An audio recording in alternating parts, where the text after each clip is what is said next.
go. There you go. Okay, perfect. Yeah. Actually didn't forget to go live on YouTube. What a time to be alive.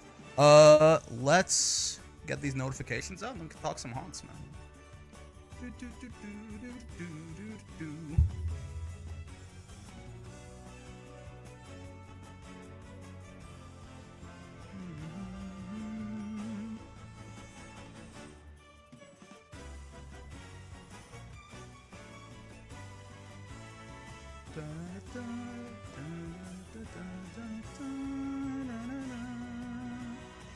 Alright, kill this. So actually move this first. Little migration. And then Mordor. And then Mordor. Perfect.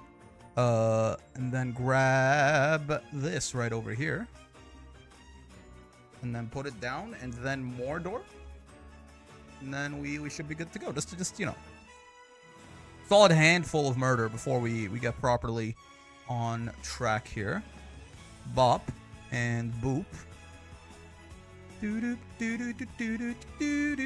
this, I will say, this song music, I'm sure this is the kind of thing that they, you know, it's very deliberate. Something about the summon music, it's like, you know, it's hopeful, it's positive, like it makes you, I have MLB Kitasan Black, right? But I'm like, maybe I should throw a temple. I'm sure something good will happen. Maybe I should throw a temple into the banner. What's the worst that can happen? It's just, I don't know. It's like an optimistic, it's a very upbeat song, which again, I'm sure is done entirely on purpose, right? What's going on, Ophidy?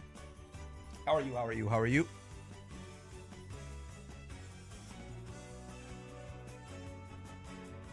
Couple days no see. I've been gone Tuesday and Wednesday, so festive 10 poll, surely. I got 72,000 carats, 75,000 carats right now. I'm trying to hold, man. I'm trying to hodl. I'm trying to hold.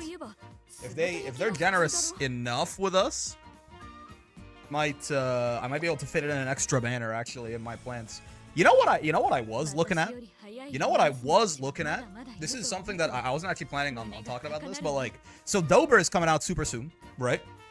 Followed shortly thereafter by Christmas Ogre. And those were the two like actual trainee banners that I was planning on pulling on. But there is that everyone banner that is coming out directly after, right? And I haven't pulled on any trainee banners at all. Everyone banner? Yeah. What's that about? Let me go see if I could find it. To my understanding, this is something they did once. And kind of never again. I'm not sure if it's because it was just kind of messy, or especially as the game gets bigger, it's gonna get really messy or what. But basically, it's every single trainee up to that point is on a slight rate up, and they're all featured on the banner. So obviously, your chances of pulling any individual one is really shit in comparison, to having like a single, but. Like having like, you know, something like this Ogre banner, the Cinderella Grey Ogre on the JP version where like she's the only one featured, right? But as a guy who hasn't pulled on a single trainee banner, like more than a couple of tickets, you know, it might actually be useful for me. And if you spark, you can pull anything, right? You like all of them are pickable with the spark. So I might hold off on pulling on Dober. Put the 30k into Christmas Ogre because I would love multiple dupes of Christmas Ogre if possible. That's daughter. And then just put 30k into the everyone banner instead, right? It's not like the half Annie trainee banner. It might be. I actually don't know what. Hold on. It isn't paid. I do know that. Is it 20? I think it's the end of 2021 support cards. Oh no, obviously not support cards. It's characters. I think it might be end of 2021 though. I mean, if it's here, we'll see. It might be New Year's actually. Yeah, okay. I think it was New Year's 22, like right at the start. Yes. Yeah, look at this, right? This banner is I don't know when exactly. It's set to come out shortly after Christmas Ogre. I do know that much. But like it's everyone. It's everyone up until this point, right? Yeah, even down to the New Year's characters. It's everyone who's come out, like Christmas Ogre, everyone, right? Findmo is on a very, very slight rate up. You know? Like, if you look at that compared to, like, if you just want to pull the one trainee here, like, it's way worse. 0.75 versus 0.006. But they're all on a very slight rate up. And they are all pickable with the spark. I think just pull Dober and Christmas Ogre. Hey, here's my thing, right? I don't really care for dupes of Dober. I don't. I want one Dober. I want to use her as a parent. Yes? And again, I have not pulled on any of the Uma banners at all. Like, I've put 10 tickets into one of them to get a full team trials team, and that's it. So, like, almost, like, a scatter shot of almost any of this shit. And, like, with the way things have been buffed, like, a lot of random pulls could be kind of useful, right? Whether it's as parents or as aces. So, like, if I put my 30k into Christmas Ogre, hopefully I get some dupes. I can, like, 4-star her or something like that for the extra stats. Awesome. If I put 30k into this, right? It's just Dober feature that's supposed to pull on everyone. Yeah, but if I pull 30k into this, I can guarantee Dober, right? Like, the problem would be, obviously, I need at least one Dober, right? I want one Dober and one Christmas Ogre. The Christmas Ogre, I can guarantee, because I'm gonna pull 30k on her banner. If I put 30k into this banner, I can just pick Dober if I don't get her. And this gives me a chance, I think, to just get a lot of random bullshit that I might otherwise, you know, little things here. Maybe I pull, like, not Summer Marzensky even, but maybe regular Marzensky, right? And I can make, like, Redshift parents. Maybe I pull, like, a current Chan. Maybe I pull, like, something, right? I don't even have, like, a lot of the base ones, like El Condor Pasa. I don't have the regular Pasa. I don't have, etc., etc. If you want to drop 30k into this, I suppose, yeah. I think it's probably better for, depending on your account, for a guy like me who doesn't have any of the unit, like none of the ones that are like featured on a banner. I don't think I have. Like I think I got nothing. Like I have 15 trainees. I think anyway. Maybe a little more. I have a little more. I have 18 now, right? Like I have the 5 that you start with for free, and then Ogre I pulled off the ticket. Suzuka I pulled off like just random like single ticket pulls on banners. Right. Same with Ryan and Mayano. Like I don't got anything, right? So I think it actually is probably better to put 30k into that and then just pick Dober if I don't get her, and then just have the chance to scattershot some random bullshit, right? So I think that's what I'm gonna do now. I got 5 dupes of Festive Gold City, this trainee banner. Amazing. Amazing. How many do you need to 5-star them? Because you do get 90 per 3-star pull? I actually don't know. How does it work? I don't know, because yeah, legend races will be skewing it. You need 500 stars. Yes, and you get what, 90 per pull? Is that right? So excluding legend races for a second. Like say you want to do it entirely off. Oh, okay, so you have to pull them 6 times. That's mean. I see. 90 when they're right up? Yeah. So I just spend some statues. I guess you could probably very easily, yeah, just pull them 5 times and then spend statues. That's fair. Or like legend races even, depending if you have like some leftover star pieces from that. That's true. But yeah, I think that's what I'm gonna do. I think I'm gonna put 30k into Christmas Ogre. I'm gonna skip Dober, because I don't need her immediately, right? She's more of like a long-term nice thing to have for the account. Her being delayed by a couple of months is fine. I'll skip Dober. I'll pull 30k into Christmas Ogre, hopefully get some dupes, and then I'll put 30k into this and just pity Dober if I don't get her. But just, you know, almost anything on this banner is something I don't have. Right? There are 1, 2, 3, 4, 5, 6, 7, 8, 9, 10, 11, 12, 13, 14, 15, 16, 17, 18, 19, 20, 21, 22, 23, 24, 25, 26, 27, 28, 29, 30, 31, 32, 3, 4, 5, 6, 7, 8, 9, 10, 11, 12, 13, 14, 15, 16, 17. There are 47 characters featured on this banner. I only got 18 horses, man. Just hoping to pull Rudolph at City, maybe pick up some strays along the way. Yeah. I mean, we'll take 5 Gold City for sure. Game says have 5 city dupes. We'll take that shit. No worries, man. No fucking worries. Before we talk about Scorpio, there was one thing that I wanted to discuss briefly. I don't think this will take too long, right? But I think this could make like a nice little quick YouTube video. The once in a blue moon Uma content. Did I win finals? No. As is the case with long CMs, I built high wit. I hedged against everything, and then all 3 of my aces missed on a critical proc. 2 of my aces missed their gold recovery, and Mayano missed spurt and no stopping me despite meeting the conditions. So I got 6th, 7th, and 8th. But it's okay. We got to Group A finals, and then finals is, especially on these long CMs, it's a crapshoot, right? That's just kind of how it goes. Better luck for Scorp. Yeah, I mean, non-long CMs are always less RNG dependent too, right? Like, and to be fair, like, it's very unlikely that happens to me. My Ogre and my gold ship were like 600 plus wit, and Mayano only had the 1 recovery, but she was like 400 wit because of the great mood. She just missed both of her accelerations. Happens. I swapped the podium. Right on, man. Right on. Ran into a weak lobby, or you know, I mean, again, it's I remember I won Gemini actually. Gemini is one of my platinums, and the way that I won Gemini is there were significantly stronger horses than mine in the lobby, and they got RNG fucked, and I won, right? Like there was like a S rank gold ship. Damn, no, I think it was A plus at the time. There was an A plus gold ship in my lobby, and I was like, what the fuck do I do about this? And she didn't pop Maestro, and I won, right? Despite the fact that she had like more speed, more stab, more power, more wit, and more guts, and better skills than I did. She just didn't pop what she needed to pop, and then died, right? But yeah, real quick thing for like the once in a blue moon Uma content that goes on the channel. I do want to talk briefly about Kitasan, right? Because obviously the rerun banner is here, right?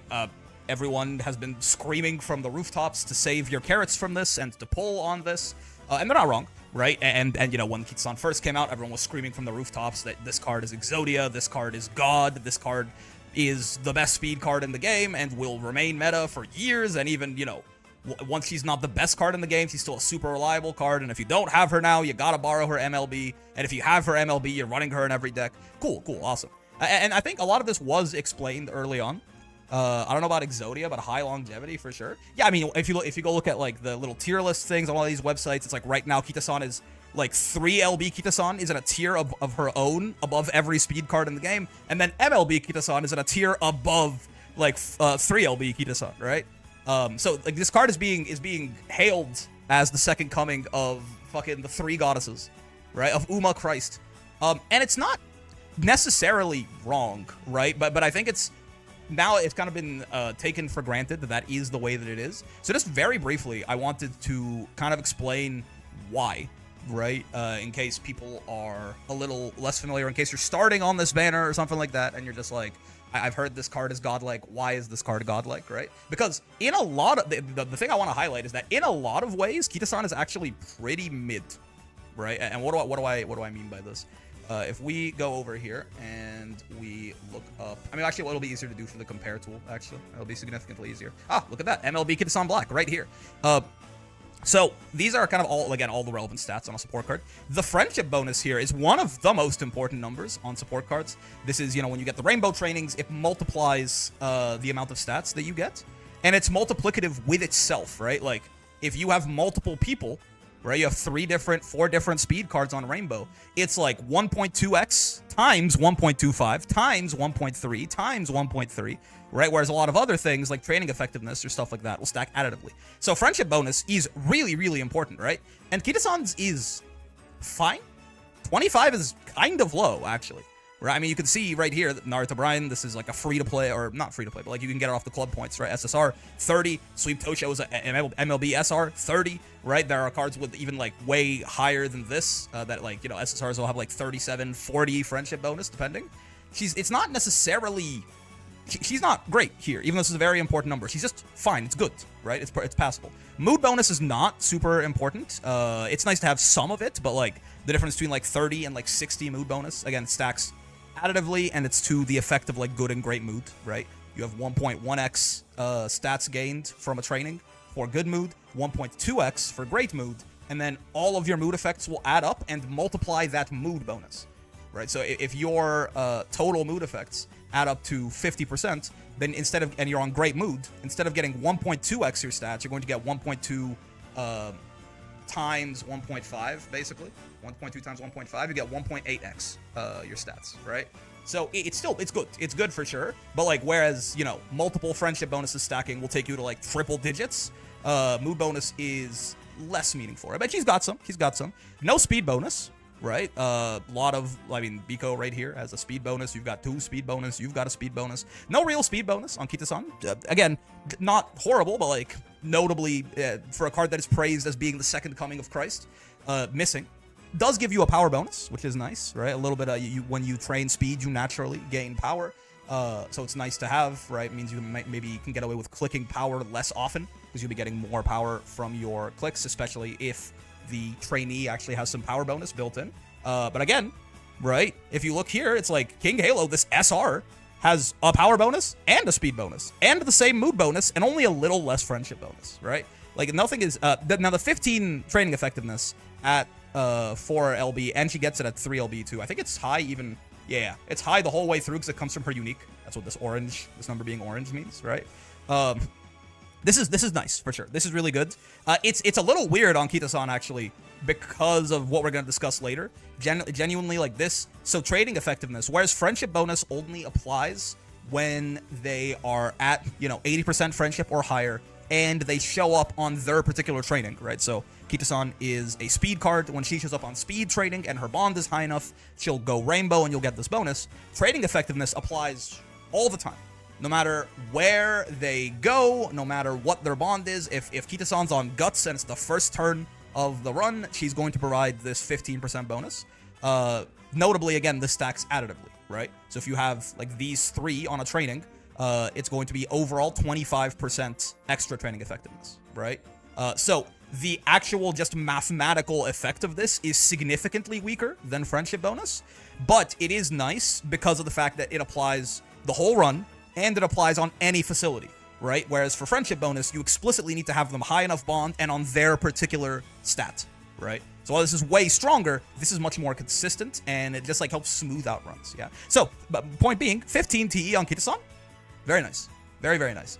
But again though, nothing so far is like, holy shit, wow, this card is, I need to re-roll my account if I don't have this card, yeah? Initial speeds, none. All right, good luck on the polls, Bricks. Well, I already got an MLB Kitasan. I'm more so just discussing why because I'm not, by the way, this is not me going, she's actually not that good. I just kind of want to explain, this is an excuse for me, one, to explain what all the stats on the support cards mean, and also to really highlight what about Kitasan is so good, and especially, it's at 3 and 4 LB, yeah? But yeah, no initial speed bonus, right? I mean, look at this, another SR card, 20 initial speed. This isn't the biggest deal in the world, right? It's the latest you get 20 speed when you start a run. But like, it can be nice to have if you have enough of cards with this. You can get like 100 extra speed at the start, and it's kind of like bringing some sparks or something like that, right? So 20 here, 20 here, 35 from Biko Pegasus, nothing, right? Now, okay, this is really nice. This is actually one of the things that is really, really special about Kitasan is this 35 initial friendship.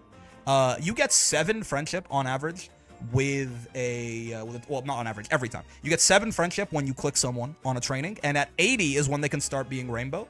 Starting with 35, and then hints, I believe, are an extra 6. I think hints are an extra 6. So every time, if they have a hint, you get 13, I think. And if they don't, you get 7. So even assuming no hints at all, right, which he does have a little bit of hint rate up. Assuming no hints at all, Kitasan will get to rainbow in 42, 49, 56, 63, 77, 84, right? It's only 6 clicks? Am I stupid? 7 times 6 is 42. No. In 7 clicks, right? I think hints is 5. You might be right. In 7 clicks, even with no hint, Kitasan's at bond at rainbow, which is huge, right? Like even here, like this is nice for King Halo, 25. Biko has 30. This is one of the things that is really, really special about Kitasan, because at the end of the day, yes, like TE is nice and all of this is nice, but the thing that pops out aces that win champions meetings, the thing that pops out strong horses is multiple turns of stacking these rainbow trainings. It is just the most powerful thing in the game. Yeah, to show you, like if you're gonna get 10 speed from a training, right, and you have 3 characters with 7% training effectiveness each, right, then it's gonna be 10 times 1.21, right? Or not 1. Times 1.21, because 7 plus 7 plus 7, yes? So you get 12 speed. If you have instead 3 rainbow characters with 20% friendship bonus each, which is a similarly not super high number, 7 TE is not very high training effectiveness, 20 friendship bonus is not very high, right? If you have 3 characters with 20 friendship bonus on that training and they're at rainbow, you actually get 10 times 1.2. Already, the first rainbow training has matched our training effectiveness. Times 1.2 times 1.2, right? And as you like level up facilities and this training facility, like this base number gets high, right? If this is like 15, which it can be, 16, which it can be, multiplication grows this number really, really fast, right? This is how you start to get these like insane turns where you gain like 60 speed in summer camp and things like that. Friendship bonus is the most powerful thing. And friendship bonus only works, it only applies under 2 conditions. You have to be at max bond and you have to be on your facility. Kitasan is the best card in the game at both of these things, pretty much, right? So this 35 starting bond here is one of the things that's really, really major. And it does also, I mean, she's always pretty good with it, right? But there is, as I'm sure you've been told, Kitasan is significantly better at 3LB and 4LB, mostly for this, which we'll get to. But because this also does scale up pretty high, right? Saves you a couple of clicks, for example, from 0LB at 25 to MLB at 35. You have to click her twice less to actually get her rainbow, so you get 2 more turns where she can be pumping out those rainbow trainings for you. This is another thing where Kitasan is pretty mid, and it's actually going to cause her some amount of trouble in the next scenario. Mant, make a new track, which is super race-focused. Turns out she's so good, she'll still be fine, but having 5% race bonus, kind of not great, right? Again, Kitasan is... There are places where you can power creep this card, for sure. This is not very strong for an MLB card. Now, again, to my understanding, she is so good that despite the fact that you do race so much in Make a New Track, she does still... Like, it's worth bringing a 15% race bonus card just so you can bring Kitasan. But, you know, again, a weakness. Fan bonus, it's nice, but this is more of like, if you're in a club that requires 1 million fans a day or they kick you out or something like that, this can be nice. But it's not the most important thing when rating, like, how good support cards are in general. Hint level bonus, yes. This is quite nice. Just because basically the skill hints that she gives good ones, by the way. Corner recovery is good. This is corner adept, I think. This is long corners. This is front runner straightaways, I think. This is dodging danger, which is super important for fronts. Focus is good. Extra tank, not so much, right? So her hints are good, and this means that she provides them at level 3 baseline, which means you get 30%, I believe, discount off of those. So this is nice, but again, I mean, 3, right? This is not what makes Kitasan special. Same thing, hint rate up, nice, right? But again, 50, 40, yeah. So in almost every metric, Kitasan is not very good, right? Or at least she's mid to right? Nothing here, mid here, pretty mid here, right? This is fine, this is good, this is nice for sure. Nothing here, amazing, pretty mid, doesn't really matter, kind of mid. And then we get to this, of course, specialty priority, which obviously, this is not only, besides the bond up, they kind of are synergistic with each other. Besides the bond up, this is the, well, actually, this is the most important thing about Kitasan. This is why this character is Jesus, right? And it actually, again, I want to highlight the fact that it's both of these. Having both of these at once is crazy. And this is also, by the way, why you get told that, oh, Kitasan, you need to have Kitasan at least 3LB and preferably MLB, right? Because this is really ass when she's like this. She's designed in a very mean way. 20 the entire way through, right? At 2LB, 20. At 3LB, it jumps up to 60 all of a sudden for some ungodly reason, and then a similar jump at 4LB to 100. Now, this number is really important. What exactly does this do? Because I see a bunch of, even for people who are like more familiar with the game, I see them kind of make mistakes on what exactly this number does. Yeah. Specialty priority is, it determines how likely you are to show up on your specialty training. In this case, Kitasan is a speed card, so her specialty training is speed. Again, remember, this is really important because the most powerful thing in the game is rainbow trainings, and to get rainbow trainings, we have to be at high enough bond level, and we have to show up on our specialty training, yeah? So this is helping us do that second part. Now, how does it do that? The base level formula for this is that there are 5 facilities, yeah? You can go on speed, stamina, power, guts, or wit, and then, as you might have noticed, they can just not show up at all as well. So the probability, yes, it's a weighted probability. Every station, baseline, assume you have 0 priority, yeah? Every station has a weighted, like a weight of 100, and not showing up at all has a weight of 50, right? It's half as likely that they won't show up, or that they'll compared to that they'll show up on one particular station, and it's 1/10 as likely that they won't show up at all compared to showing up somewhere. Yeah. So baseline, you have 100 plus 100 plus 100 plus 100 plus 100 plus 50. This is sort of our total bucket of probabilities that can happen here. Yeah. And then the chance to show up on any individual station, say speed, in a case of a speed card with no priority, right, is 100 over 550, right? You take the chance of any individual station over the total bucket of weights and probabilities. So that's 18%. which is not very good, right? When I'm like, say you've gotten your card to rainbow, and you're looking for those multiple rainbow turns so that you can get you can cap your speed, you can cap your whatever you want to do, right? Having this is like 1 in 7, a little better than 1 in 7. A 1 in 7 chance, like 1 in every 7 turns on average is when they'll show up, is pretty awful, right? And then God forbid you have 2 of these cards and you want them to show up together, right? You have to hit an 18% chance twice, 0.18 times 0.18, right? 3% chance. If you have 2 cards with no specialty priority, you always have to think about this, right? Because in this game, we're not just aiming for single rainbows. We want double rainbows. We want triple rainbows, right? And I mean, don't even talk to me about triple rainbows with cards with no priority. This is less than 1%. This is 1 in 200 that you'll get 3 cards with no priority to show up on speed on the same turn. It's like you play less than 200 turns per career, yeah? On average, you will never see this. Now, how does priority actually affect it? Essentially, where before we had 100 plus 100 plus 100 plus 100 plus 100 here, plus 50, specialty priority will just add the raw number, whatever it is, to the weight of showing up at your station. So in Kitasan's case, where it's 100, which is really big, this goes from 100 to 200, yeah? So note, I know if you hate math, I'm sorry, our denominator gets bigger as well here. Yep. Some people will look at it and go, oh, it just doubles. 100 means that it adds, it adds 100%. 78 total turns per career. Holy fuck. Yeah, so on average, you'd see 3 cards with no priority. You'd see it once every 3 careers, right? And that's assuming races and shit like that too, yeah? So, no, yeah. It's like you'd see it once every 3, maybe 4 careers if you wanted 3 cards with no priority to show up on the same training. It just wouldn't happen, right? So it doesn't. So one common mistake I see is people assuming that specialty priority just takes the chance of you showing up on the speed and multiplies it by the number. Yeah. So if it's like 50 priority, they say, oh, it's 1.5x. Not true, because it also does increase that denominator. Right. Before we had 100 over 550. Right now we have 650 over 200 over 650.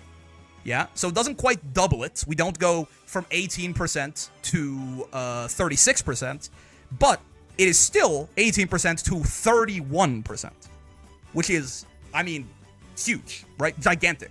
We've now gone from every 7 turns expecting a rainbow training on average to roughly every 3 turns. This means, if again, in a different sort of phrasing, that Kitasan is going to give you twice as many rainbow trainings as a card with no specialty priority. And even if you compare to these other cards here, like, you have 60. Sweep is actually a very common one. MLB sweep, I think, is something that a lot of people have kind of just gotten over a bunch of random polls, and everyone tells you that sweep is very, very good and things like this, and it's true, right? Sweep has 50 priority. The comparison there is sweep's going to be 150 over 600, yeah? 25% versus 31%. Still, like, significantly higher, 20% more chance, right? Again, sweep is 1 in every 4 turns. You'd expect her to show up. Kitasan is closer to 1 in every 3. So, it is, like, this number right here is huge. She literally is twice as good as a speed card with no priority. And, I mean, sweep is an amazing speed card, and 50 is a great number to have here. And she's still, like, 25% better in that respect than sweep. And, again, this is where you go now to this as well. Starting bond up means that the combination of her starting at high friendship and her showing up when you're, like, for a speed card, even before they go rainbow, you probably want to click on speed when you're building up their friendship, right? Speed or, like, wit and Aoharu or something like that. Like, you're probably trying to build speed, right? So if they show up on speed even before the rainbow, you'll be more likely to click them than if they show up on, like, guts or something like that, right? So this means that before she goes rainbow, she's showing up on speed more often, so you get more good turns where you're like, yeah, I can click speed here, I can click Kitasan and build friendship with her. So this builds friendship faster, gets her to rainbow faster. This gets her to rainbow faster, and once she's at rainbow, this makes her twice as good as some speed cards and still significantly better than others, yeah? Like again, sweep is not some baby bullshit, like, horrible, terrible bottom 1 card we're comparing it to. This is like the best speed SR, probably. It's like Shinka Windy's really good, King Halo's also really good. This is like the best speed SR, and Kitasan mogs her. because of this difference right here. And she's got 10 more of the initial bond as well. So it is these two numbers, which are and these are ridiculously important for evaluating support cards in general, right? This one as well, but she's not horrible here. She's just kind of mid here, right? I would say 30 is good, and anything above 30 starts getting pretty wild, yeah? I just spent all my carrots, didn't get any Kita, but the pity one. Do I just glue the account and start French? What do I lose out on? I mean, we've just been talking about it. This card's really good. Now, is she literally mandatory? Like, do you have no chance ever or something? You can always borrow her, right? But I mean, I rerolled. I'll tell you what I did. On the banner where she came out, I put 30k in and I got nothing, and I rerolled until I got on to 3LB. But, like, you'll get her eventually, right? And other cards that compete with her, or other cards that even outright exceed her, will come out, right? So there's never, like, you never have to, like, as good as she is, it's not like, oh my god, I don't have Kitasan Black, I'm literally, my account is glue, I can never win anything.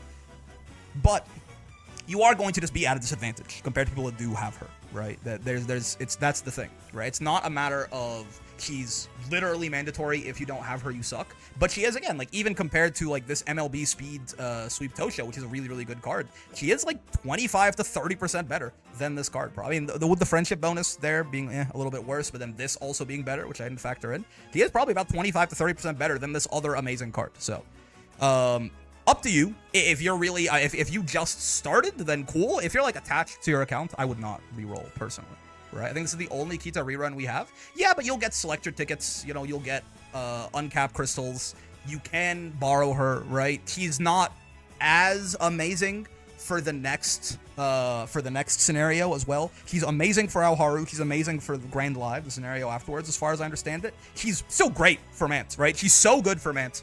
That, like, she's just so good in general that even with the 5% race bonus, she's still good in Mant. But you can get away a little bit without her in Mant comparatively. So, like, yeah, I would not recommend re-rolling if you just, like, if you actually have been playing for, like, months. You know what I mean? If you started, I'm, like, 2 months in, I'm at the iffy point of deciding what to do. Again, I'll listen, I can't tell you, I can't decide for you. I'll tell you that I was about a month in when she came out, right? And I re-rolled. And I've not regretted it, necessarily.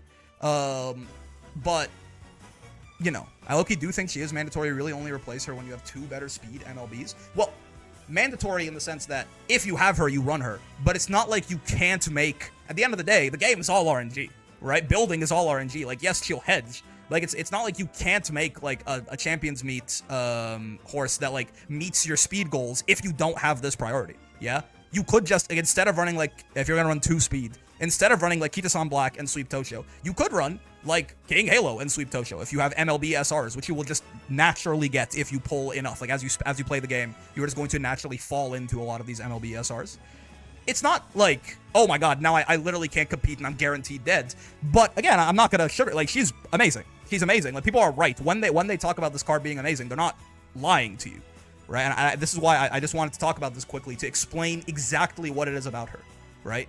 This, and this. Friendship bonus, starting bond, and specialty rate are ridiculously important numbers on a card, and she's fine here and, like, best in the game here and here. It's a long time before a speed card with higher priority than 100 comes out. In fact, when I say a long time, I don't know when the next, like, when, like, there's an Agnes Tachyon that comes out, like, right before Grand Live, which is, this to me is the first time that I'm like, this is a better speed card than Kitasan, I think. This is a really big reason why she still has this, and her priority is really high still, and she gives skill point bonuses, right? And she comes with a speed bonus, and her, you know, her hint rates are better. Like, this is arguably a card that is better than Kitasan. This comes out a fucking year from now on Global or something like that, a year and a half, or something like, and even then, her priority is lower. Right? It's still 80 versus 100. Now, this is not that big of a difference. Kitasan's going to show up like 5% or something more often, but this priority doesn't, like, this combination, again, I really want, people talk about the priority a lot. I want to highlight this as well. This combination of bond and priority, like, doesn't come back around, right? Even this Pasa, people really talk this Pasa up because of the all stats bonus, right? When she's at full bond gauge, right? And she's got really good hints for pacers as well, I think, right? But her friendship bonus is worse. Right? She has a speed bonus, which is nice. Her TE is lower, right? Her starting bond is lower. Her priority is lower, right? Like, this card, it really does is that bitch for a really long time. Now, chances are, if you're watching this, you've probably already pulled and all of this. Pressure of curvature is just being OP for everyone. Yeah, right. I mean, it's a good curvature she'll give you through here, right? Arc line professor apparently is the like raw translation from Japanese. But yeah, this is like a good team trial skill. It's a very good mid-race velocity skill on most courses, especially like mediums and longs and things like that. Yeah, I mean, she is very, very solid, certainly. But yeah, just wanted to go over that quickly. Because it's important. I personally, anyway, I like to understand why things are, not just how they are. Yeah. People will tell you often, and they're often right, you know, if you listen to like some veterans from the other servers or something like that, right? They'll tell you, oh, X is good, Y is good, X is bad, Y is bad. And they're often correct, right? But it's more of, it's important, I think, to understand why, and I find that often that is not discussed, because they're trying to just make things snappy, they're trying to just get the information to you that you need, so they just go, oh yeah, this is good, do this, these are your stat thresholds, hit these, whatever, right? So, I wanted to basically sit here and just articulate why. They are correct. Everyone who's telling you that, oh my god, Kitasan is, you know, the Kitasan first, the rest nowhere, is not lying to you, but this is why. And then if you know this, you can use it to evaluate other support cards too, right? Like that's why I kind of went through all of these numbers as well. It's like, you know, if you understand why Kitasan is so good, when a card like this Pasa comes out, or Tachyon, or, you know, whatever, Speed Marzensky's good for different reasons, etc., you'll be able to actually figure that out by yourself. Teach a man to fish and all of that, right? But yeah. That's about it, I think. Let's talk about Scorpio. I haven't looked into it yet, so I am curious. I want to see what we're gonna do for Scorpio. Any horse solos, Lucilius, indeed, very true. Scorpio is, what is it, Tokyo 2000? Also, let me get this summoning music out of here, bro. Get me my winning the soul. Scorpio's a breath of fresh air. Get it? Get it? Get it? Also, hold up. Let me, what's it called? Let me open a window up. I'm not wearing any pants, so don't look. I was not making a pun. Fuck you. Okay. I'm sorry, man. That's on me. That's my bad. Don't look at my pants. Don't look at my underwear. You fucking freaks.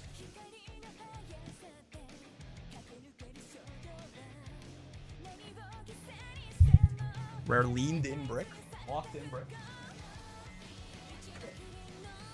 There you go. All right. Now we lean back again. My balls are hot. Have to open up my window. Hopefully it's cold enough. All right. So Scorpio is what? Tokyo 2000, Tenno Show Autumn, right? Let's go back onto global now. I no longer care. Race tracks. Tokyo 2000. And it's Champions meeting event. Left-handed. Wet conditions. It's soft condition, is that right? Rainy, soft fall, left-handed. Gotcha. Hi, Breakalo, Jim. Yeah, rainy, soft fall, left-handed. Gotcha. Makes sense. And a standard distance, Tokyo race course, all of these things. Okay, so this is the track, huh? Like I said, I've not seen this, so I kind of want to first. Okay, so I mean, most important thing, late race. So final corner, wet conditions for green, yeah. Final corner starts before the late race. By how much? Corner 4 is 12:25. Last spurt. Late race is 13:33. So 13:33 minus what was it? 12:25. 12:25. 12:25. 108. Okay. Yeah. Oh, okay. Yeah. So a lot of things are just flat worthless here, right? Assuming that what's it called? Assuming that you are running at about 20 meters per second, right? 108. This is about 5 seconds. It's about 5 seconds between when you're going to cross, and roughly 20 should be about right. Maybe you're a little faster because it's a little shorter of a track, but that's why we're doing this, because it is over 5 times 20, right? So it's about 5 seconds, I see. And then it's 2x duration on skills for this, yeah? Because it's 2,000 and the base is 1,000. Corner Excel skills race? Yeah, 2x duration. Gotcha. Yeah, so I mean, most inherited skills that activate on final corner are going to be completely worthless here. Inherited. Not if they're your own, but like, for example, Redshift. Let's go back to global here, please. Right? Redshift, inherited, is going to be completely worthless, yes? Yeah, because inherited, it's going to be 4.8 seconds. Yeah. Like, this is like, for immediate trigger, yes. That's true. Yeah. If you can, for late surgers, this might be better. This might actually be good for late. Yeah. But if you're a pace or something, or a pace or a front, this is going to be, like, guaranteed worthless. Notably, if you're Maruzensky, this is 8 seconds. He is going to get, like, 3 seconds, little more, of a 0.4 excel, probably guaranteed every race. That's pretty good, man. That's quite strong. Going to pity on Kitasan again. Yep. I'm back in the fucking building. Yeah, so if you're Maruzensky herself, she actually is kind of interesting here, no? This is really good. This is going to be super consistent if you're running her front. There's no way you're going to be worse than 5th, right? If I'm Maru, I might run her late, actually. I mean, if you get... can she? Hold up. How does she... what are her... I actually don't... I've never run this... I don't... Oh, how? What are her aptitudes? Okay. I mean, you could put some sparks into her. I mean, even just 3 seconds of 0.4 excel is really fucking good, right? I think it's... you can put some sparks into her, that's fine. But I think it could, but not advised. Yeah, I feel like front is fine, though. Yeah. Now, of course, the problem is going to be that you're not going to grab angling, probably. Maru has a hard time fighting for first. But again, you don't need it. Like, everyone else is fighting for angling and scheming inherited, right? Like, I do want to put this into perspective. Inherited angling and scheming, you have to be in the late race, so it'll activate at the perfect time, right? So, like, the front that gets Rod... Oh, sorry, I don't want to do this. I want to click one inherited. The front that gets Rod is going to get 4.8 seconds of a 0.2 excel. You are going to get 3 seconds, maybe a little more if you're running a little faster. You're going to get 3 seconds of a 0.4 excel. This is a angling and scheming that cannot be taken away from you. Yeah? I have to imagine front Maru is pretty good here, no? What are her growths? Yeah, dude. I have to imagine that front Maru is pretty strong here for sure. She just has she has like a guaranteed Rod that can't be taken away from her that's better than Rod. Summer Maru for me? Yeah, I mean, again, Maruzensky herself is going to have a hard time fighting for angling and scheming, but again, her ult is better. It's better than this. Like, it's not obviously not this version, but like the inherited version. It's better than this. I'm not going to run fronts anyway, but Maru immediately kind of stood out to me as like, oh, interesting. Yeah, the 2x duration, right? But okay, yeah, so things that happen on the final corner are going to be a bit iffy. Shooting for victory is perfect for this, isn't it? Because that's second half of the final corner. What is that? Corner 1225. This is what, 275? Ah, okay. It activates, yeah, it activates like 20 meters after or something like that. This is actually a buff. Like, in a lot of ways, they made Taiki pretty worthless for non-mile races. This is basically a mile, though, right? This is kind of like, the Armakinen is kind of a really long medium. This is kind of just a really long mile, yeah? 2,000, like, the longest miles are 1,800, so it's not really, they're almost, it's an overlap. But yeah, 1220, this is 275 divided by 2. 275 divided by 2 is 137.5. 1225 plus 137.5. 1362. Yeah. So I mean, it activates essentially perfect. Yeah. Like performing very well in rooms at the moment. Yeah. I mean, it'll activate 20 meters late, but who cares? Oh my! And Taiki herself, actually. Oh no! Because I was thinking about inherited shooting for victory. Oh Jesus Christ! I was thinking about the inherit. Because like, oh, the inherit's actually going to be really good, right? The inherit, you're going to get, like, it's going to be good the entire time. Yeah, like, you'll get 2.4, you'll get 4.8 seconds. Taiki needs to fish, pace, and medium skills. Bro, she almost doesn't. This by itself, right? Like, I know what you mean, but, like, this is 8 seconds of 0.4 excel. You have to try it for mid-game? No, I understand. This is 8 seconds of 0.4 excel. It's like she can be 4 lengths behind in the mid-game. She'll be fine. this is what she needs, right? Like, this is how you kill Taiki, is try to make it so she doesn't get this, right? Because she has to be third, second, or third. Or third, second, or sorry, third or fourth, right? You have to knock her, like, into fifth or sixth or something like that. Not having shuttle's gonna hurt me this CM again. This is demonic. This fucking thing is demonic here, man. 8 seconds of 0.4 XL? It's like you almost... That almost made, like, running fronts and, like, a lot of fronts and paces of your own with hella mid-game is probably gonna be really important, yeah? Because how... Like, if you don't knock Taiki to 5th place, how do you beat her? How do you beat this? That's almost the entire Excel duration? Exactly. Does Taiki have some secret event skills for medium? I don't know. She gets head on, I think, at some point. But, like, how do you beat this? How do you, like, she's just... Yeah. Oh, God. So, like, Taiki is Thanos, right? Like, I think you're building your teams around killing this character. I'm planning on triple front, unironically, right? Oh, man. I'm gonna have to run, like, triple pace with a lot of mid-game, I think. Because, I mean, this is Thanos. If she gets this off, she wins. It's gonna be so hard to actually beat a Taiki that gets her ult off, like, at the correct moment, yeah? I was just talking about Redshift is really nice, and, like, Maru, it probably makes Maru viable by itself for her having 3 seconds of 0.4 XL. Taiki's gonna have 8. Yeah, no. Okay, fuck this character. Amazing. Good to know. I mean, I'm gonna run her too, by the way, right? I'm gonna run a Taiki and 2 other paces, probably. Ooh. Dude, I feel like that... Maybe I'm over-glazing, but I feel like this by itself makes me not want to run lates in this CM. You know? Because I'm like, this is your late surger gamble. Like, this is you hitting... I love being part of the problem. This is you hitting on your left at the perfect time. Yeah? But it's guaranteed for her. And she can use other excels as well, you know? It's actually really strong on a late that hits. Yeah, but... What about her herself, man? Oh, yeah, congratulations on your 4.8 seconds of, you know, 0.2 XL. I'll just grab 8 of 0.4, if you don't mind, right?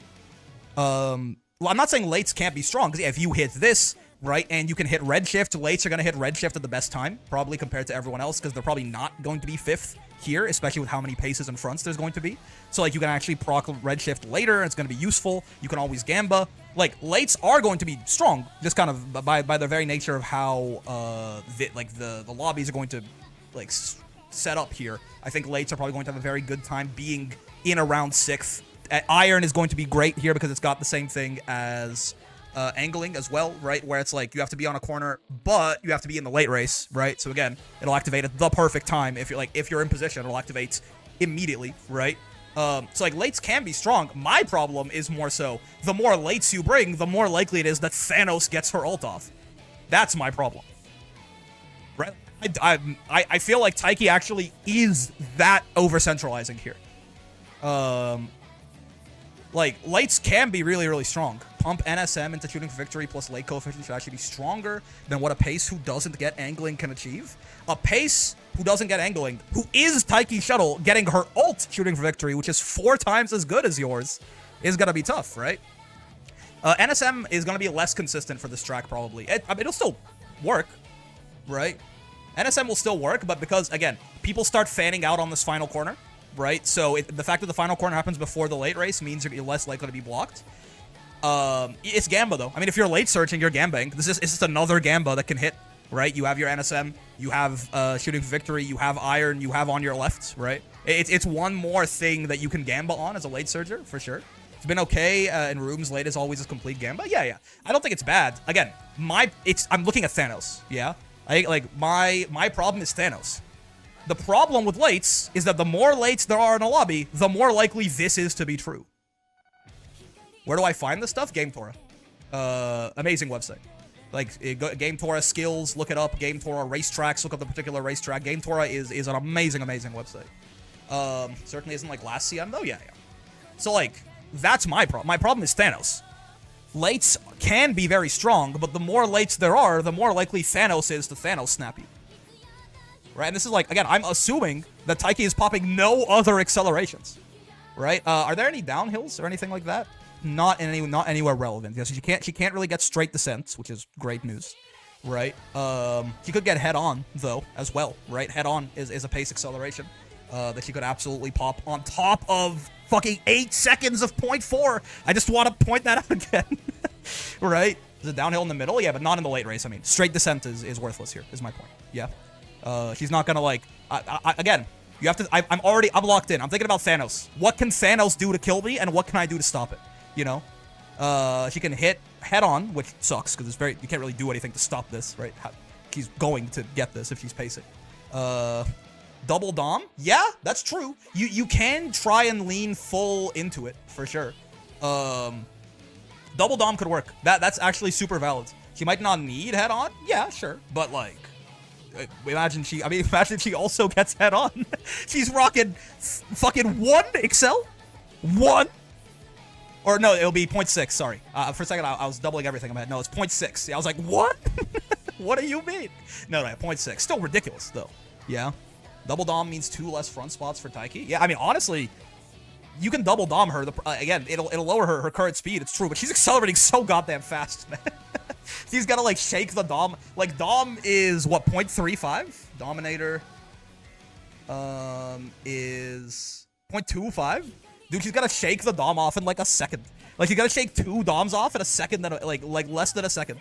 If she pops her ult and, like, she just has power. It's gonna matter, but, like, I don't know, man. Fuck my Saiyan Skyless life? Like, again, I'm not saying this can't work. If you want to go full late, right, minus 1.5 meters, yeah. She's just accelerating so fast, man. I don't think I'm gonna run a single late. I don't know. Maybe I'm stupid. I think I'm gonna run like pace Taiki, pace Ogre, and pace someone else. I'm not sure. I'll have to figure it out. We'll talk about it. But like, my early, immediate, like, fear of shitting, like, the thing that's making me shit my pants is that this is Thanos, I think. This is, like, the S+ tier horse here. I haven't seen what, like VF or, like, Moo Moo or anything like that have been saying, but, like, I can't imagine a world where this isn't Thanos. Like, you know, when we were building around how to kill Summer Maruzensky before, I feel like VF hasn't got a vid out? Yeah. Now I imagine, like, this, you're building around killing this character. And having, like, the one weakness that she has is that all of her skills besides her ult are for Mile, yeah? So you can actually try and just bully her in the mid game. Changing gears does nothing here. Mile Maven does nothing here. Mile Straightaways does nothing here. Now, Prepared to Pass is good. All I've got is not useful, actually. But like, Prepared to Pass is good. She comes with Head On. I forgot she comes with Head On from events. Yeah. Is it the secret event that gives her that? Yeah, Beyond the Mile. I mean, this is a little hard for her to do, but yeah, this is real good. Oh, speed 45. Oh, God, yeah. So, like, but the one weakness that this horse has, I think, is that you can just bully her out of, it's a lot of extra races, yeah, which is hard to do in Alharu, yeah. Though you can also just, like, burst into it because it's the only thing she has A aptitude in, so she could just fucking get it off the spirit trading, because of course she fucking can, because it's the only, like, for fucking, he's sent from hell to kill you. Yeah, man. I hate her. I mean, I'm gonna run her, but I hate her as well. So I feel like the one weakness, the chink in the armor here, is I think just ignore the secret events most of the time. Yeah, I think the weakness here is that, again, you can try to bully her out of it in the mid race. Fronts are going to be strong on this course. It's not a long anymore. It's quite short, in fact. Their coefficient diff is not going to murder them like it did in Libra. So there's going to be fronts running around, right? And if you run your own fronts and you run your own paces and you just jam as much mid game as you can actually make Taiki irrelevant. Yeah. And I think she is good enough that you do kind of have to do. And if you're gonna build a Taiki, you should probably sacrifice, like, the optimal, when I hit, like, for example, yeah, maybe you don't take head on at all, actually.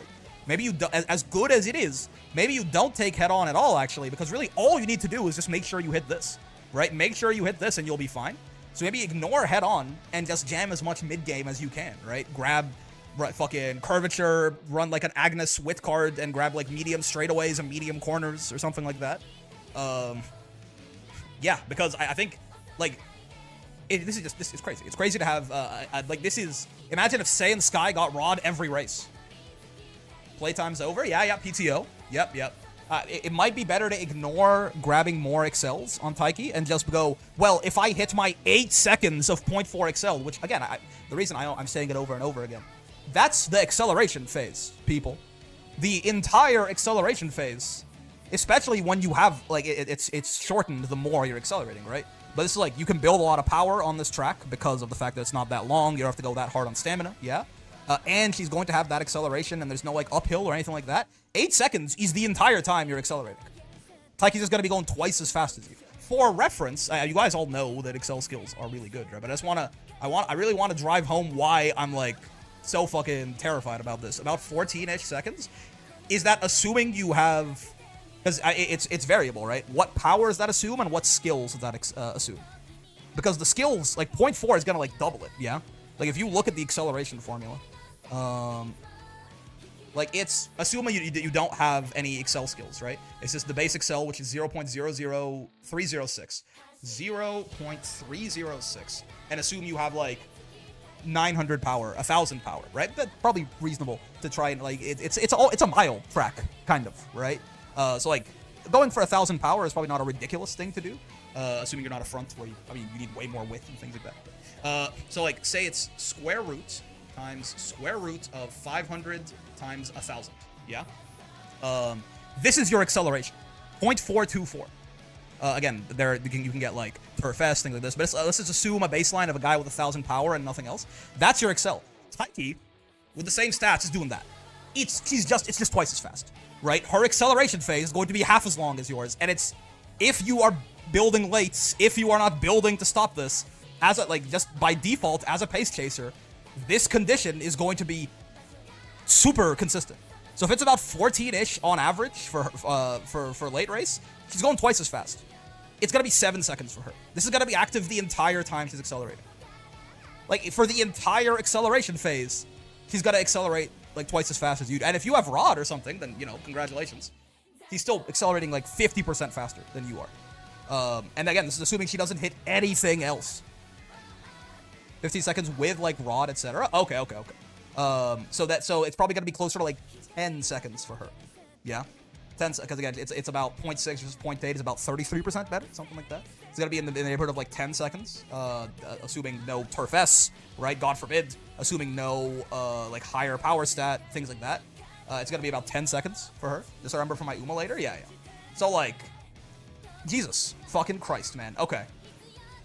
So that makes me think that right away it's a kill Taiki angle. Yeah.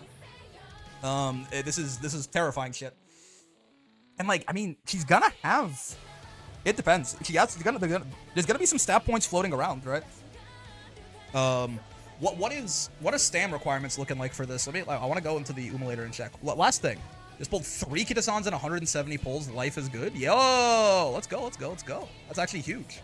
That's, like, ignoring the pity. Like, you didn't have to go to pity. You can pity Pasa or something. Kita MLB account saved. Amazing. We love to see it. Anything else that is, like, noteworthy here? I mean, 825-ish for pace. This is assuming no gold, yeah, and no nice nature and things like that too. Though on it, bro, nice.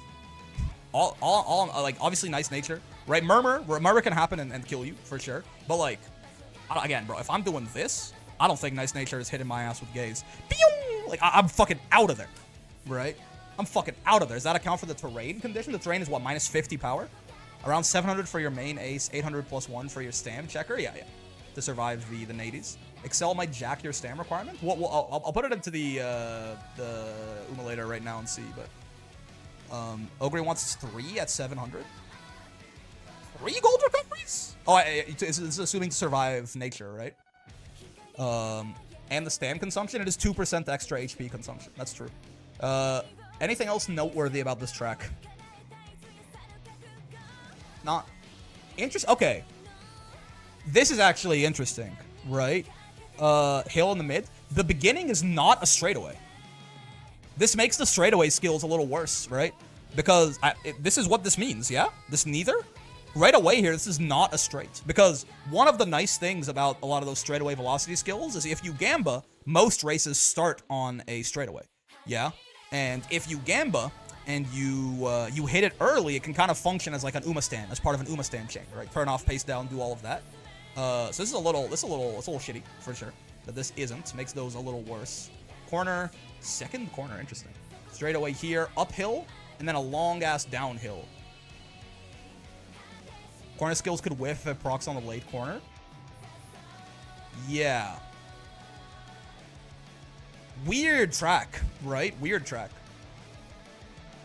Velocity skill on this uphill could be nice. There's there's 2 uphills. Never mind. I was gonna say it's the only uphill. So like, wait, I forget. It's 1.5 million CC is the one that's actually is the one that's velocity. But yeah, it could hit here, and then I mean it wouldn't be useless here. You are fully accelerated probably by this point, right? So like extra top speed, or like you're close to it. So extra top speed would be useful. This is for late surgers, but you know, 1.5 million CC. Both of its activations are quite solid here. Long ass downhill. Not really sure what you can do with this. I mean, is there speed on a downhill? 1.5 million CC is good. Besides width, are there like speed skills for downhills? I forget.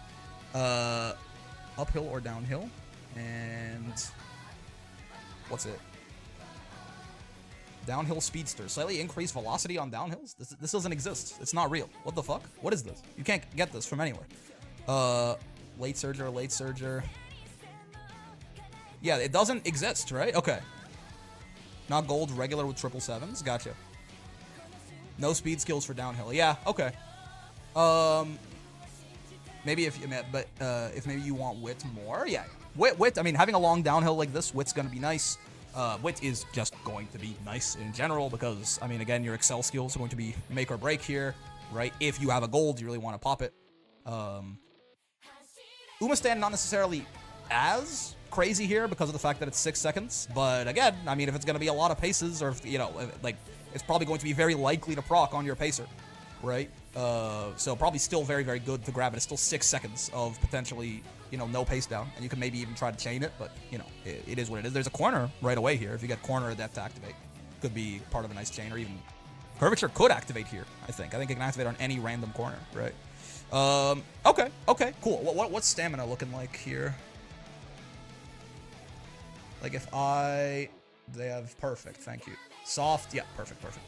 Say I have a Taiki Shuttle, and you know what? Honestly, let's go nuts with it. Let's just see the highest, like, you know, not the highest, but like a pretty high, and see what it looks like, and then we can go from there. Let's assume like 350 stam and like, or 350 guts, 750 stam, and like 650 wit or something. Oh, wait, what are none? Oh, none. I was gonna say, what are the stats for nothing? Okay, cool. Yeah, good to know. Nothing to take into account there.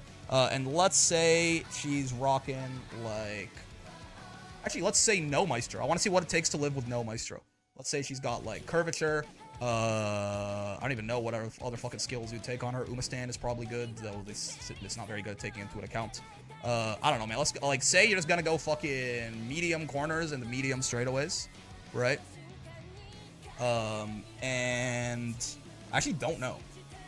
I mean, you could grab head on potentially, right? It would be very good. It's just more so you would want probably to jam a lot of pace. Yeah. Let's take head on off. Pace corners and straightaways. Let's just like let's jack her up for now, and then we'll see. I mean, if you're not taking a gold, you can totally get all of these skill point wise. Anyway, you can afford double circles probably on some of these too. But let's just see. So I assume she will ramp up.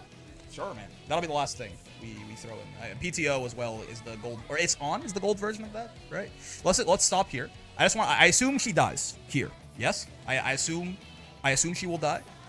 You know what? This gold chip doesn't need to have all these stats, but it's good because you have a comparison to someone who will never, ever, ever run out of stamina on a 2000, right? So we're good. I assume she dies here. She's blue. No, she's... Oh, yes. Okay. She is in fact dying. Good to know. I was like, why does she still win on it? Why does she win on average? Am I losing my mind? Her spurt rate's 22%, but she win. I mean, I got the gold chip I know is ass for this, but like, how interesting. Okay. What about if we go to like 800? It is a little higher than that, right? Yeah, it is a little like this is if you're like, to be fair, if you have lower speed, if you have lower power, right? If you have slightly fewer velocity skills, things like this, it'll be a little less. But what if you had, I mean, you could probably go to like 375 guts if you're like, you go like 825, 375, binary search of the shit. I presumed 450 guts. I mean, if you have no guts growth, are you going to get 450 guts by, I mean, Rico gives you a lot, I guess. With Rico, it's hard to get less than 400 at the very least if you're bringing Rico along. Yeah, okay, so it's like 850-ish. Yeah. Survival rate is actually, her spurt rate is high. Her survival is actually, no, actually, it's more than that. Yeah, her spurt rate is actually still quite low. Very good odds that this person is started watching for overall, stayed for the horses. Thanks for the Psy Games. The Psy Games jail content. So true, Curb. Thank you very much for the 2 months. Much appreciated. Yeah, she dies at the end. She's still kicking those gold chips ass. But I saw a Guts recommendation that was in the 500s. Yeah, I mean, this is assuming no gold, to be fair. Which feels crazy. I mean, what is, that's a good point. What is the final? It's a long final straight, by the way. That is a good point. Another thing for Guts here is this final straight is long as hell. Yeah, this is the same length of the final straight in Libra. The final straight is a very large proportion of the late race. Dueling is going to be pretty big here, actually. Like, trying to go higher Guts. 1, because Stam, sure. But also 2, because dueling is just very good here. That actually is not, like, it's not a horrible idea, right? But obviously you want 1200 of everything. But, like, if you end up with a little bit of higher Guts, it's not the worst in the world because of the fact that you have 500 meters to duel on here. That's pretty interesting. Okay, so you actually need quite, I mean, again, if this is assuming quite a lot, but, like, you need a lot more, huh? She's dying, like, most of the time. She's beating the gold chip's ass. The gold chip is not built for this, yeah. The gold chip is not built for this, so ignore that part. You need, like, quite a bit, yeah. Like, 450 guts? We're getting there. The Excel does eat up more HP, yeah. And this is, again, this is assuming no nature as well, right? Now, to be fair, you can build her to die if nature is there. That's okay. Or if she gets hit by, because nature can be there and not hit anyone with anything, yeah. But yeah, I mean, we're talking 900 now. That's good enough. Like at that point, that's starting to get good enough, right? That's like 100% spurt rate and 90% survival rate. That's probably good enough, right? A lot of this is probably predicated on her wit checks on the downhill, is why there's variance at all here, right? Is just, and this is means she doesn't get rushed either, by the way. If she can get rushed, yeah, things get a little worse. But her wit, yeah, I have her set with quite high wit here anyway, so it's not the biggest impact. Yeah, a lot of the, like the times she doesn't die here is probably where she completely shits her pants on the uphill or the downhill, saving energy on the downhill, right? Yeah, okay. So if you want to never die, assuming no nice nature, which again, nice nature, murmur will, if it happens, it'll kill this, like for sure, right? Like if we assume that we just give Golshi murmur here, right? Yeah, we die, right? Even with this, we die. Now, to be fair, we can wit check our way through the downhill and still make it out, right? It's not like she's guaranteed going to die if she gets murmured, but likely, yeah. And then, I mean, obviously she gets hit by 2. She's going to the Shadow Realm. But, like, that's, you know, 2 Murmurs is relatively unlikely. Actually, very unlikely. 2, like, Murmur plus Gaze, which is what this would simulate as well, is also quite unlikely. Gaze is going to be, it's going to be really hard to hit a Taiki with Gaze, I think. Because she's going to hit the late race before you as the Nady, because you're a late searcher. You're going to hit the late race before you and go, pew! Right? So, you have a spreadsheet? No, this is the Umulator. It's very good. You can, it's a website. Someone else made this shit. I enjoy using it, though. You should go here. This shit is awesome.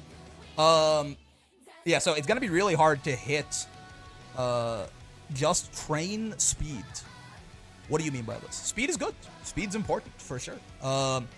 Yeah, okay. Cool. So 925 stamina and 450 guts. I mean, this is assuming this much wit, too. Like, if this wit was way lower, for example. Oh, let's take the murmurs off of Gold Ship as well. I assume the survival rate gets... Actually, it might get worse, or... Wit can actually affect it a little bit, too, in that you'll pace up more often as well, right? Yeah. It actually, I think, makes it a little... Oh, no. This was 100% before. Yeah, no, it's worse. Right? 650... Yeah. The downhill energy conservation mode is a big deal. I rerolled and got MLB Kitasan. Your spreadsheet showed her having 100 special priority, but the card has 80. Am I dumb or what? Oh, yeah. She gets, when you see an orange number on Game Tora here, when you go here and you see this number is in orange, or this number is in orange, that means that it's partially coming from her unique effect. You see this? She gets specialty priority and TE from her unique, right? So it'll be 80 baseline, and then the unique gives her an additional 20, and that's how it ends up at 100, right? It'll be 10 baseline and it goes to 50 is how it works. Okay, I mean, if you train, I mean, Taiki in particular does not have any stam growth, if I remember. She's speed and power, right? She's 2010, is that right? I'm stupid. Where the fuck? Oh, speed and wit. Gotcha. Yeah. That's good, actually. Wit is going to be nice. It'll keep her alive, right? And obviously your skills are... she needs it a little less than some other people because her primary excel is going to be guaranteed if the condition hits. But you need all those mid-game skills to proc to make that condition hit if you're fighting people who know what they're doing. Yeah? So the wit is still going to be very important. Yeah, you probably... I mean, this is pretty easy to hit if you grab, like... I mean, I was doing this, for example, on Libra. I was doing this with just a stam card, but this was on a 20% stam growth character. You could probably get away with, like, any stam card, even that isn't... You don't need Creek necessarily, right? Any stam card that has, like, good hints that you want, and then Rico, and then you probably get that pretty easily. You can maybe hit this with just Rico, but it's gonna like really derail you. You're gonna have to hit, like, put all your bursts into stamina and shit like that. So you could probably fit like a stam card in Rico and have the stam card be useful to you, like have it be a stam card that gives good hints or has good events or something like that. It doesn't have to be Creek necessarily. Or you could go the other way too and just go like 3 speed, 2 power or something like that and just try to power click your way into this much stamina. It could happen, right? Now, you don't need 3 speed probably on her because she's 20% speed. You could go like 2 speed, 2 power, 2 wit or something like that and go for it, I suppose. You could try to power click your way to the requisite stamina. But it might be a little tough, right? It might be a little tough. Though, I mean, notably, I bet you, like you can go a little lower on speed and try to get a little more power as well, right? On a track this short where the final stretch is not super long, my like dying wish is that they add a functionality to the Umulator that lets you just copy I want to copy this exact Taiki over and change one thing. It'll be so good for like comparison tests. You know what I mean? I want to take this Taiki, I want to copy her over to Uma Musume 2, and I just want to give her a little bit less speed and a little bit more power. With the exact same skills, with everything the same, the exact same style. That would be so nice. If I could put one request in, it would be that. 1,000, 450, 650, and none of this except for Umastan, right? And then we had, oh Jesus Christ, we have medium corners and straightaways. We had pace, corners, and straightaways. We had ramp up. We had Umastan. Oh, do I already have it in there? I think I already have it in there. Yes, okay. And then what else? Oh, and curvature. Okay. Gotcha. Okay. So these are identical. Make sure you're pacing. And I just want to see, like, if you are, let's call you 1100 instead, and you're 1100. Like, just an equal exchange there of losing 100 speed and gaining 100 power. Little better to have the higher speed, though you don't die quite as often. Okay, gotcha. Little better to have the higher speed. It is notable, though. Like, power, everything has diminishing returns, right? I'm so pissed. Oh, you get fucked on the Kitasan banner? Not like this. Say it ain't so. I've heard a couple of 146 pulls, no SSR. Honestly, brother, I feel for you. I'm right there with you. Back in the day, I had a similar thing. On the first run of her, I put 200 pulls in, nothing but the pity. And then I rerolled. Yeah, I'm not telling you to do that, necessarily. I'm just saying, you know, if you want to. If you feel like. I wouldn't recommend it, probably, if you've been playing for a long time. But, like, if you want to, you could. Is the thing. That's, like, the thing about it. Is, like, got another Satono diamond? Bro, not like this. Hold up, I'm trying to fix my fucking OBS setup. Oh, I know how to do this. Yeah. I know how to do this. There you go. That works. I was there for that? Yeah. Okay. So, speed is like, but again, this is assuming if you can't hit these power values, for example. I assume that, for example, having 1200 speed and 700 power, it would be better to have 1100 speed and like 800 power. Let's see. Maybe I'm wrong. The gap closes, but okay. It's not quite a mile course, right? If it was like on the final straight is long enough that the speed is still doing a lot of the heavy lifting, and this is assuming shooting for victory is always proccing too, right? Like this is assuming, yeah. This is what really mogs power, right? The existence of shooting for victory, if it procs, power gets like a lot less important. I mean, we were talking about it earlier, right? Where it was, yeah, here it is, plus the 0.4 from shooting. The difference between 1,000 power and, I don't know, 600 power? Oh, 600, not 6,000, right? It's not that much, right? This is for 400 extra power. I'm going from 0.72 to 0.82, right? It's because, again, that flat addition, Epstein jump scare, that's true. Hello. Kids look untouchable? Okay, listen. They named the horse that. Yeah, they named the horse that, man. Is position keep off on purpose? Is it? Oh, sure, man. Approximate. That works. It was off because I'm stupid. But my point being that like Taiki in particular, like if you have a really reliable, strong Excel, maybe not reliable, but like when her Excel pops, which is what's gonna need to happen for her to win, probably, power is going to be a lot less. It's gonna be a lot less meaningful. Yeah, even 500 power compared to 1,000, right? You lose 1.2. Again, having this 0.4 as a baseline, this is the entire, like, just having the 1,000 power is 0.4 Excel, right? 1,000. Having 1,000 power is 0.4 Excel just about. So it's like doubling your acceleration, which in exchange kind of makes power half as important as it might normally be. Now, is it still really important? Yes, but that's why we're seeing that, like, in most, like, even when you have lower power like this, it's still better to just add that 100 into speed and ignore the power, yeah?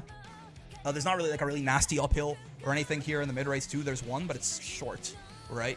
There's, yeah, really tiny uphill here that is... it is uphill too, so that's something, but it's only 75 meters, right? And there's the uphill here as well, which is 1.5. So, like, you know, you can... Power will help. Both of these will matter because they're going to lower your top speed, yeah? But, like, again, it's not going to make a huge difference.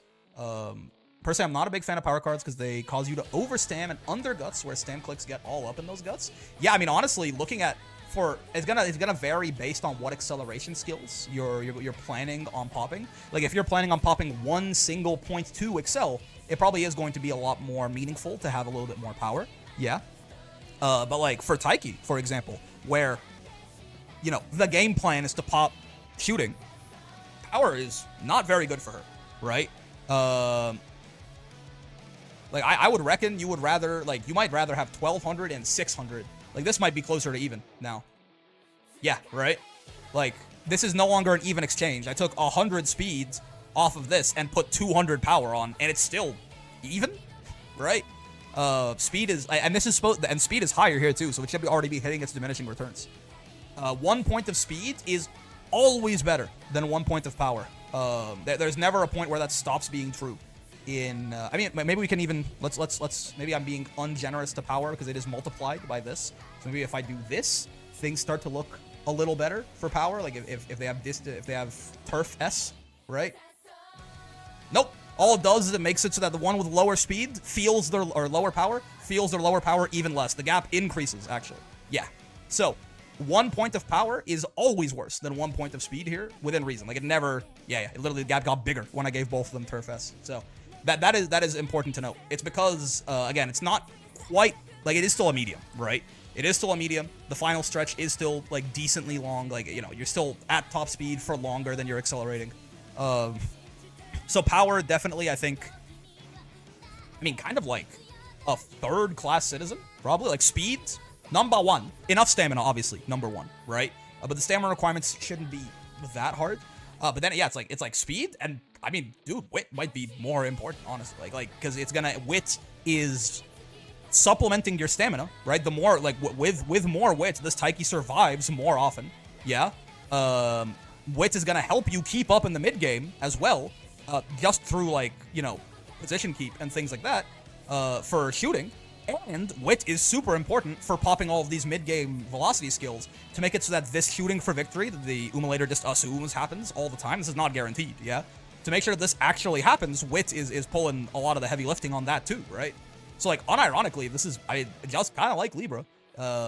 This probably is kind of just a more important stat than power for this CN, yeah?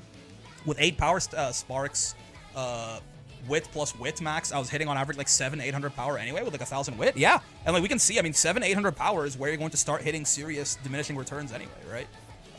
So like, yeah, it's enough stamina obviously is always number one most important, followed by getting as much speed as you possibly can. Like even, 1200 speed isn't like mandatory, but again, it's always going to be better to get more speed once you have enough stamina. 1 point of speed will be better than 1 point of power forever.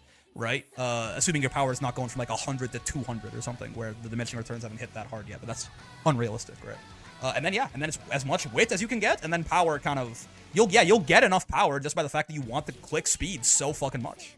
You'll get to about, like, with no stamp sparks at all in Libra, I was hitting, no power sparks at all and no power cards on my gold ship. She has 10% power growth, to be fair.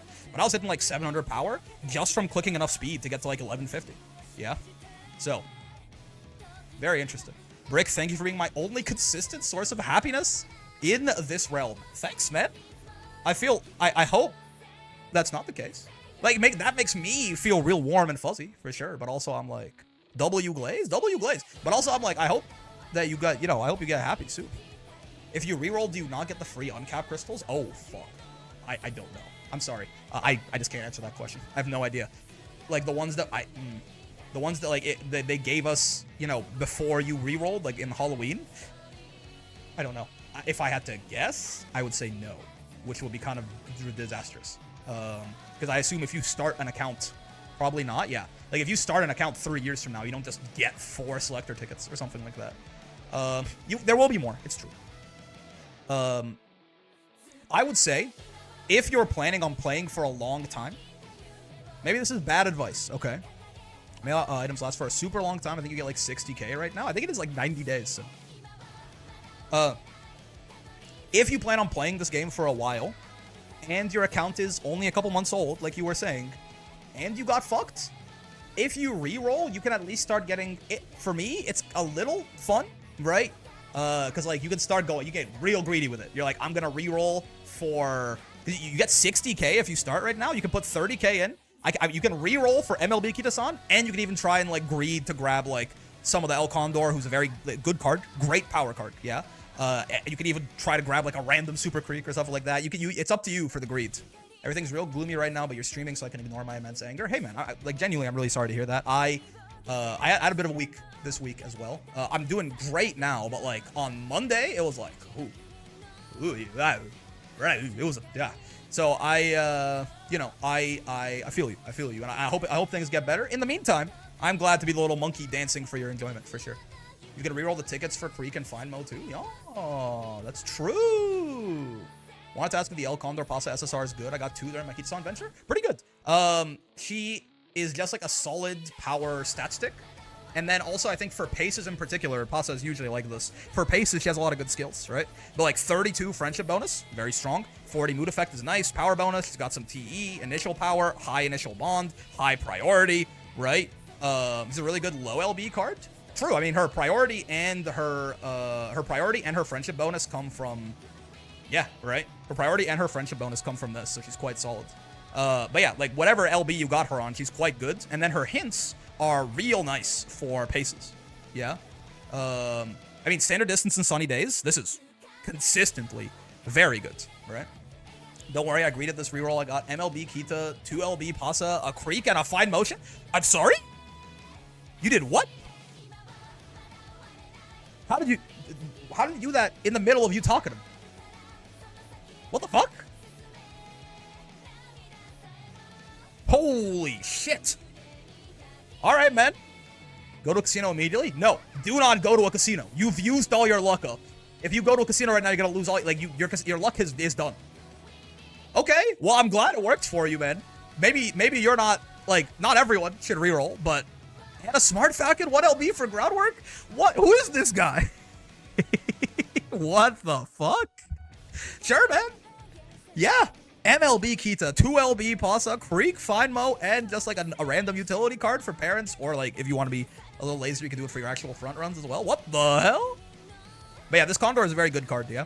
I'm him, yeah. This is great hint, useful on like half of the Champions meets. This is useful on like more than half of the Champions meets. Prepared to pass is a good skill. Up-tempo is only mediums, right? But like good for medium, right? I'll always be advocating for rerolling. I think it is like, if especially if your account is not very old. Like, as we get later on, like, if it's like, oh, Grand Live happened that I didn't get X or Y or Z, it's like, okay, if you've been playing for 2 years, you're gonna lose out on power. But, like, early on, this is the final Kitasan, you know, rerun, especially if you haven't been playing since the beginning. Like, I think Demon was saying their account's, like, 2 months old. There's a lot of... Because the thing about, like, the thing with rerolling is you can... Maybe you're not gonna be as lucky as Demon, but you can just keep going until you get something similar, right? You can just be hella greedy. You can be like, nope, I will not leave here until I get MLB Kitasan and like 2LB Creep, or 2LB Possum. You can do that. It's kind of up to you. It becomes a Dark Souls boss. It becomes a matter of your own fortitude. Because eventually, the law of large numbers should, quote unquote, should shit something out. Yes. The servers were so bad during the first reroll epidemic, it's never going to be that big, I think. That was the great filter. The player base dropped in like half after that, I think. One, because of the technical problems, but also like all the people who didn't get Kitasan and were like, I guess, who cares? There are all the people who did and then were burnt out. They were so burnt out from rerolling, they didn't want to play the game anymore. Be careful about that. Definitely, like, you know, your mileage may vary. Know your own mental and act accordingly. But yeah, Pasa's quite good. I'm pretty happy with this card. He's pretty strong. Even, again, yeah, even at like 1LB, right? That's where she grabs her power bonus, I'm pretty sure. Yeah. She grabs power bonus at 1LB. Right? She doesn't have her TE, but that's okay. Her friendship bonus is still quite high, right? Priority is still quite high. Right? Very, very good card for pace. And then as far as power cards go, pretty strong as well, right? I think probably only outdone right now on average by this vodka, just because what the fuck is that? Because, like, what the fuck do you mean you have 49 friendship? That's how you know power cards are bad, by the way, because they just give them... Look at this. They just give them the most ridiculous stat lines. This is how you know the power cards suck, yeah? Because, like, imagine if Kitasan did, like, if this was a speed card, it's 100 times better than Kitasan, yeah? This is better than the Agnes Tachyon that's coming out a year from now. Look at this shit. What do you mean she has 85 priority? And she has fucking 48.5 friendship bonus? Yeah, Guts cards, too. Yo, what the fuck? Is that Gucci Blunt Wrap? What's up, man? Thank you for the raid. We were doing, when I was doing the HoloLive thing, Jatsu he was in fucking, oh, was it Narissa? He was in her replies because she made a post asking for UL advice, and Jatsu was like, I got this from Gucci Blunt Wrap, one of the best ULs in NA. Your name is just so fucking funny out of context, man. I'm a big fan. I'm a big fan. Thanks for the raid, bro. This VTuber who doesn't know anything about the scene, and he's like, yeah, I got this from Gucci Blunt Wrap. Here's some UL advice. Hope your stream was good, man. We're out here fucking talking some horse. But yeah, this vodka's ridiculous, man. Yeah, Ines Fujin is also, and even like the Haru card is a free-to-play card, yeah? Or no, it's, well, 80 priority, but like her friendship's a little lower. Seeking Zaparlu as well is a really good card, yeah? The Haru, like, free-to-play cards. Look at this, 43 and 50? Like, what are we doing? What the fuck, 10 race bonus on, wait, 10 race bonus on Haru? I didn't even realize, man, what the hell? 15 TE? 10 race bonus? Skill point bonus? Yeah. Speed cards don't get these kind of stat lines because it will be ridiculously broken, right? Haru card is great because it has, like, no events. Haru, no! What do you mean? It's got the same events as everyone, no? What do you mean? CM Scorpio has Guts as one of the stat thresholds? No, it doesn't. What do you mean? There's none. There are none stat thresholds here. Or is this wrong? Oh, CM after Scorpio. Gotcha. Yeah. My understanding is in Mant, Guts is a lot better too because you just get to train less often. Guts is just the most turn-efficient training you can do. Guts itself is not bad, and then it gives you speed and power as well, so. Not until the arc where they desperately want people to buy carrots. Stop using Kitasan? Yeah. But yeah, man, so Pasta's pretty good. Okay. So, what have we determined? In summary, Taiki Shuttle is Thanos. Build your teams around killing her, I think. I don't know, maybe I'm missing someone, But I have not, like, just looking at this racetrack, it's like, it's tailor-made for her to kill you, I think. So whether that's like, if you want to run lates, awesome. But like, I hope you have some dominators. I hope you have maybe even enough mid-game on your lates to try and pass her up, right? I mean, the problem is then, if she's in 5th and you're in 4th, you're not getting your excels. Late surgers can be very good, I think. But you're going to be kind of fighting the uphill battle of like, you're fighting a late surger who gets on your left at the perfect time every single time. Yeah. This CM, are you for real getting medium S with Taiki? You can figure it out, man. You can figure it out. If you get enough medium sparks. E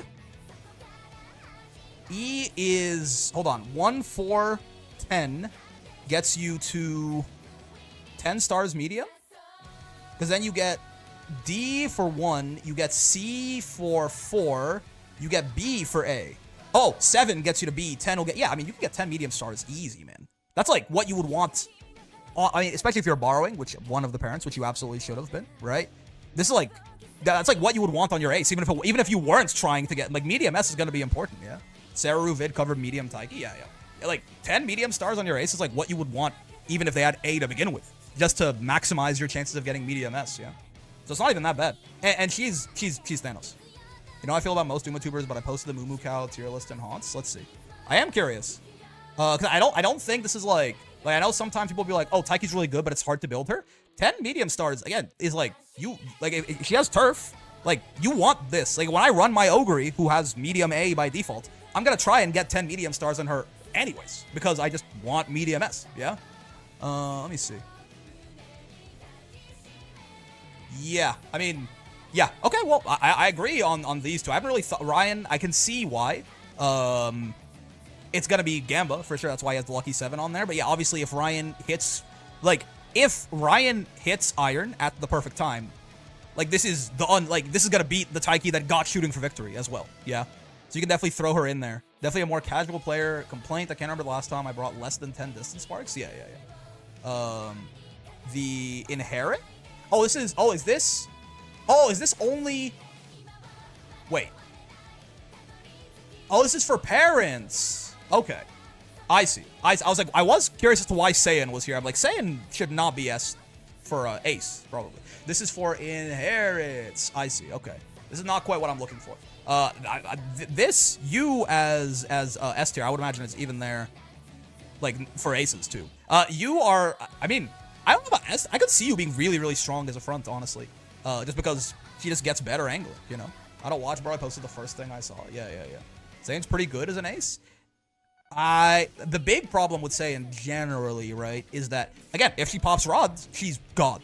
But it can be hard for her to do so if you've got, other fronts. Summer Maru has, a mid-game velocity ult, right? So it's a little difficult. If Summer Maru is there, it's a little difficult, all things considered equal. It's difficult for her to actually fight for rod.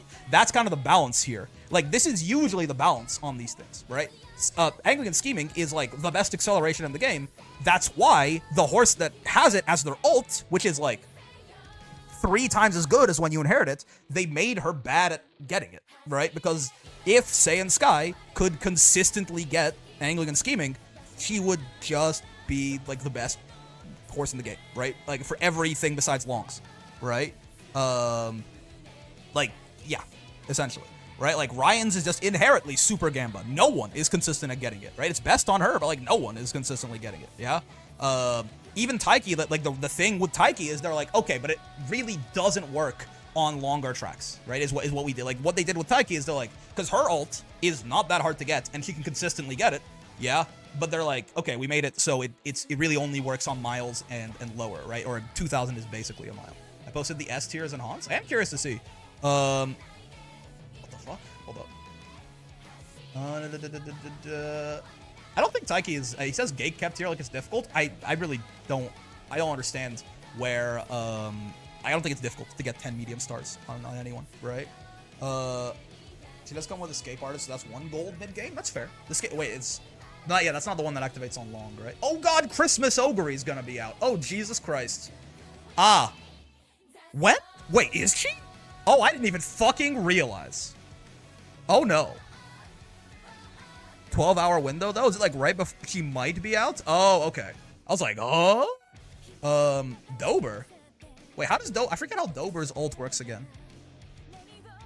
Dober? Really? Hold on. I thought Dober's ult had some weirdness with some of these shorter tracks. Dober herself works? Ah, okay. I know Dober's could activate in the mid-game, and Christmas Ogre comes January 1st. Gotcha. Oh, upcoming. Dober's just Ryan 2? No, it's slightly different. Better in some ways, worse in some ways. It's 5th or 6th, which is amazing. But, yeah. Either you're in the late race and on a corner, and it's you're on a corner and it's the final corner, and you've never been rushed, and you're 5th or 6th. Or you're in the mid-game and on a corner, and it's the final corner, and you haven't been rushed. Yeah. So, I see. So yeah, it's a Taiki situation for Virgo Cup. Yes, it's like Maruzensky actually. It's just like Redshift, right? She'll activate it probably like right away on the final corner, because a late being in 5th or 6th. That's what is really nice about Dober, is that 5th or 6th is actually much more likely than just exactly 6th. Yeah. So she probably will be there on when the final corner begins here, but it could be a little later, and she'll carry over. Yeah. So I see what you mean for sure. Yeah. It's not. I'm a little confused. Not because like it's just not as good as Taiki, for example, right? Saiyan's incredibly strong with inherent escape artist and tail held high. She can also steal rod from fronts. If you fail your wit check and she passes you, it will still go off despite missing the window. Oh yeah, that's true. If she passes you in the late, because it's not a wit check for her, right? Suzuka, this is not even... Oh, this is runaway Suzuka, and this is front Suzuka? Interesting. Yeah, I don't know. I mean, I don't know if this is supposed to be ordered, but, like... I have a hard time believing that I'm supposed to be more scared of runaway Suzuka than Taiki Shuttle here. I mean, I guess that's true. Maybe... Okay, I didn't actually think about that. Triple front is a potential comp. I think it's really good. I think triple front is really good for the exact reason that it'll fuck Taiki. Yeah? Like, if you have triple front, it's gonna be real hard for Taiki to be 4th. Unrestrained is really good on this track. It's final corner Excel, yeah. Is final corner random? Yeah. I think I'm going triple front to CM. I think it's super viable for sure, because it like makes Taiki real. I mean, I didn't think about this. I didn't actually think about the fact that like something I didn't know. I was like, yeah, you just grab the medium sparks on her. But I wonder if the average person is going to be like they're gonna see medium E and just assume that like Taiki doesn't work or that it's difficult. It is not at all difficult to get Taiki to A here, right? 10 medium sparks is you can get 8 of them off of like a borrow. 100% chance. You can get 8 of them off a borrow, and you just need to find 2 in your own accounts, which like if you don't have 2 medium sparks, I don't know what to tell you. The average person doesn't build parents? 2 medium sparks? You don't have to build parents to have 2 medium sparks. You know what I mean? So like, yeah, I don't know. But I wonder if that's going to mean that Taiki is less common than I think. He is. I mean, I don't see the world where literally any of the... Maybe Christmas Ogre is, like, also, like, it's a recovery and an Excel built in and of a lot, like, I get it. But, like, outside of her, I don't really see how any of, like, you know, you're just doing a worse version of what she's doing, right? Because you are going to get your ult on average for, like, 4 seconds. She'll get it for the, like, damn near entire acceleration phase, right? Yours is probably less consistent at popping than hers. You're gonna kill yourself if you are good. You're going to be bad, right? Like they're all good, but yeah, I don't know. I don't see a world where this is not Thanos right here. But again, the only way that would be true is if people just go, oh, she has medium E, I guess I can't bring her, which is super wrong. But people might be deluded into thinking that, yeah. Like this like gate kept here. I assume I think he does this when it's like, oh, it's a difficult build. I don't think so, right? Runaway Suzuka is for blocking or pace up lobby. Yeah. Fair enough. Oh yeah, that's why he has blocker there. That's true. That is like that little red shoe icon is blocking, isn't it? Okay. Yeah, and now the other problem becomes if people are going triple front again, as they like triple front or like, you know, other paces with lots of mid game. What do you do about that, right? Because the problem. Suzuka does... You know what? That's true, actually. Suzuka does pull double duty here. It's gonna be tough because... she's not guaranteed to block anything, but she can be consistent at blocking fronts if you just build her with enough stam, right? Because the final corner... How long does the final corner last? How long does she have to stay ahead for? Ooh, that's quite a long time. Oh, boy. I don't know if she can do that. Yeah.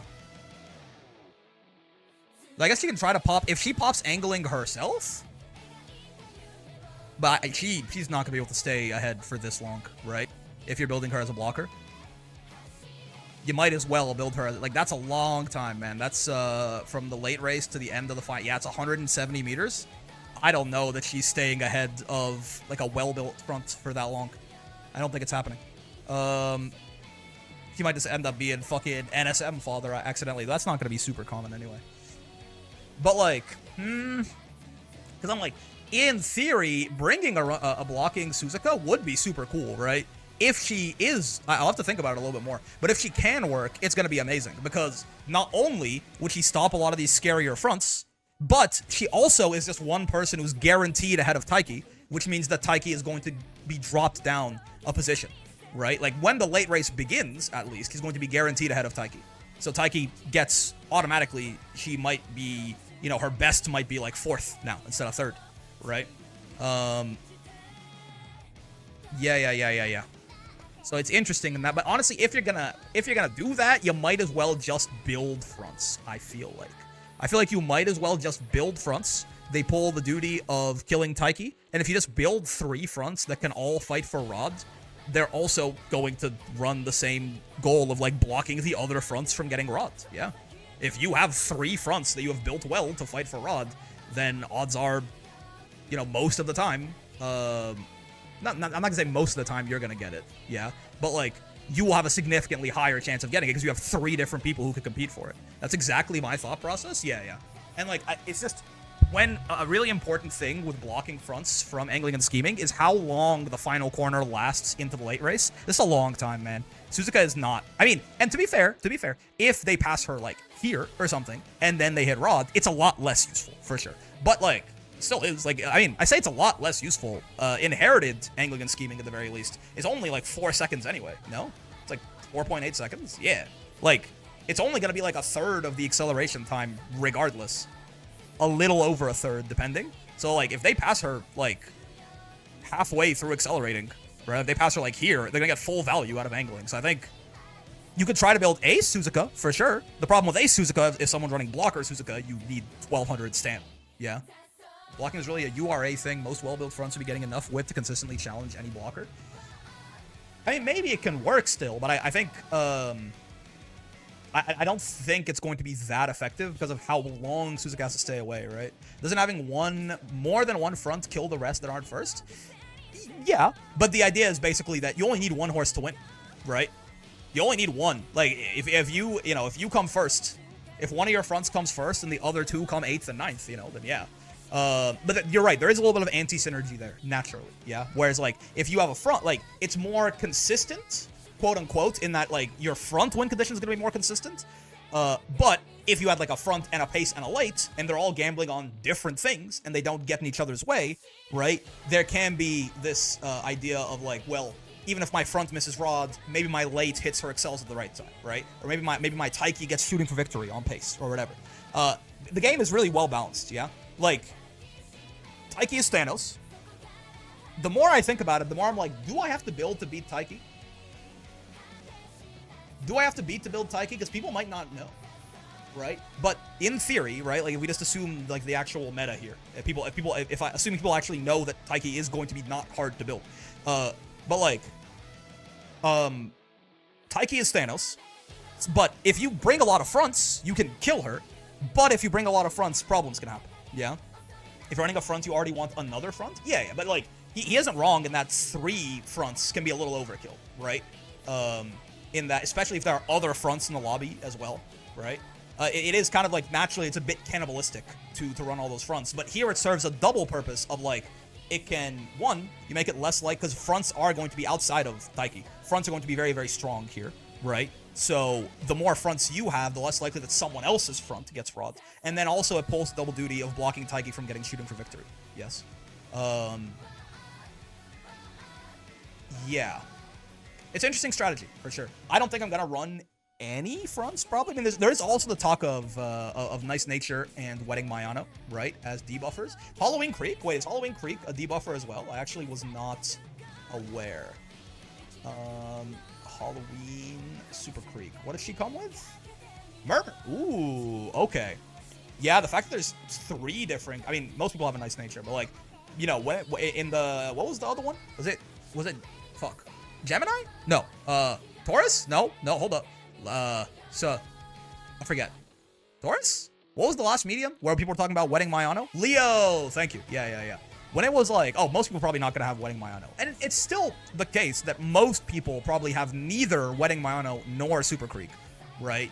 But like, it is interesting at least that there are 3 different debuffers that you could build that bring Murmur in.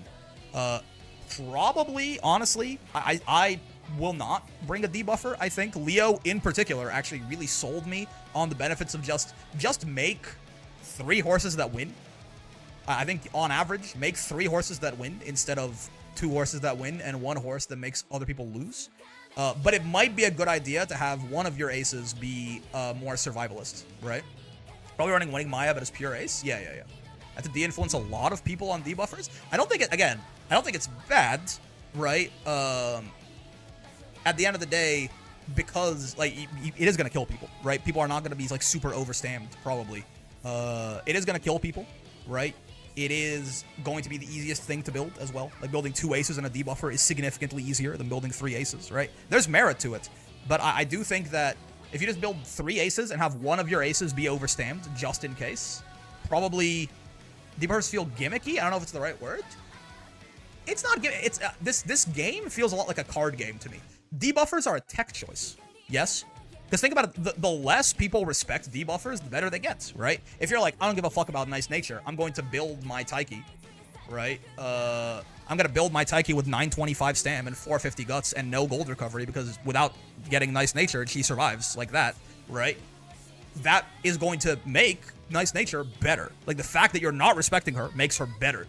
And then it's like, well, you kind of have to, because of the existence of debuffers, you kind of probably need to put at least one kind of tech choice, again, like a card game. You have to put like a tech ace in there that is probably like a pacer with 2 golds or something like that, just in case, right? Like maybe I'll run like a gourmand maestro ogre or something, right? And just have her entire job be to when the nice natures come out and kill my Taiki, my ogre wins, right? She survives and then she wins like that. I don't know. I see what you mean. Again, it's the reason I like this game is the meta is super self-balancing. Yes, that it feels very self-balancing. The better Taiki is, the worse she is, for example, right? Because the more important it is to stop Taiki, the more you can just go, okay, well, I'm just going to run 3 fronts. And if 2 people run 2 fronts each, right? Say you're not running a front, right? Because you want your Taiki win condition. If your lobby is a guy running 2 fronts and a guy running 2 fronts, it's probably impossible for your Taiki to trigger shooting victory at a reasonable time. Yeah? Like, it gets real hard to do that. So, like, the better she gets, kind of the worse she gets, right?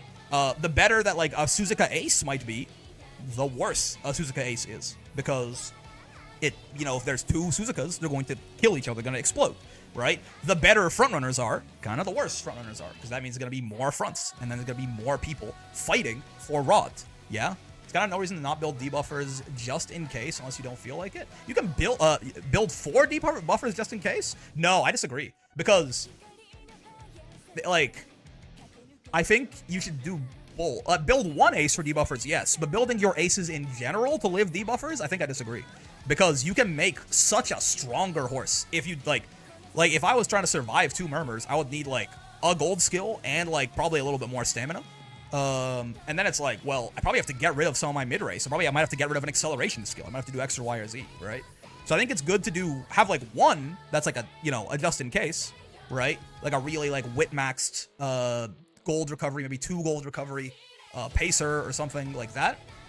But your aces are significantly stronger if you build them assuming no nice nature, yeah?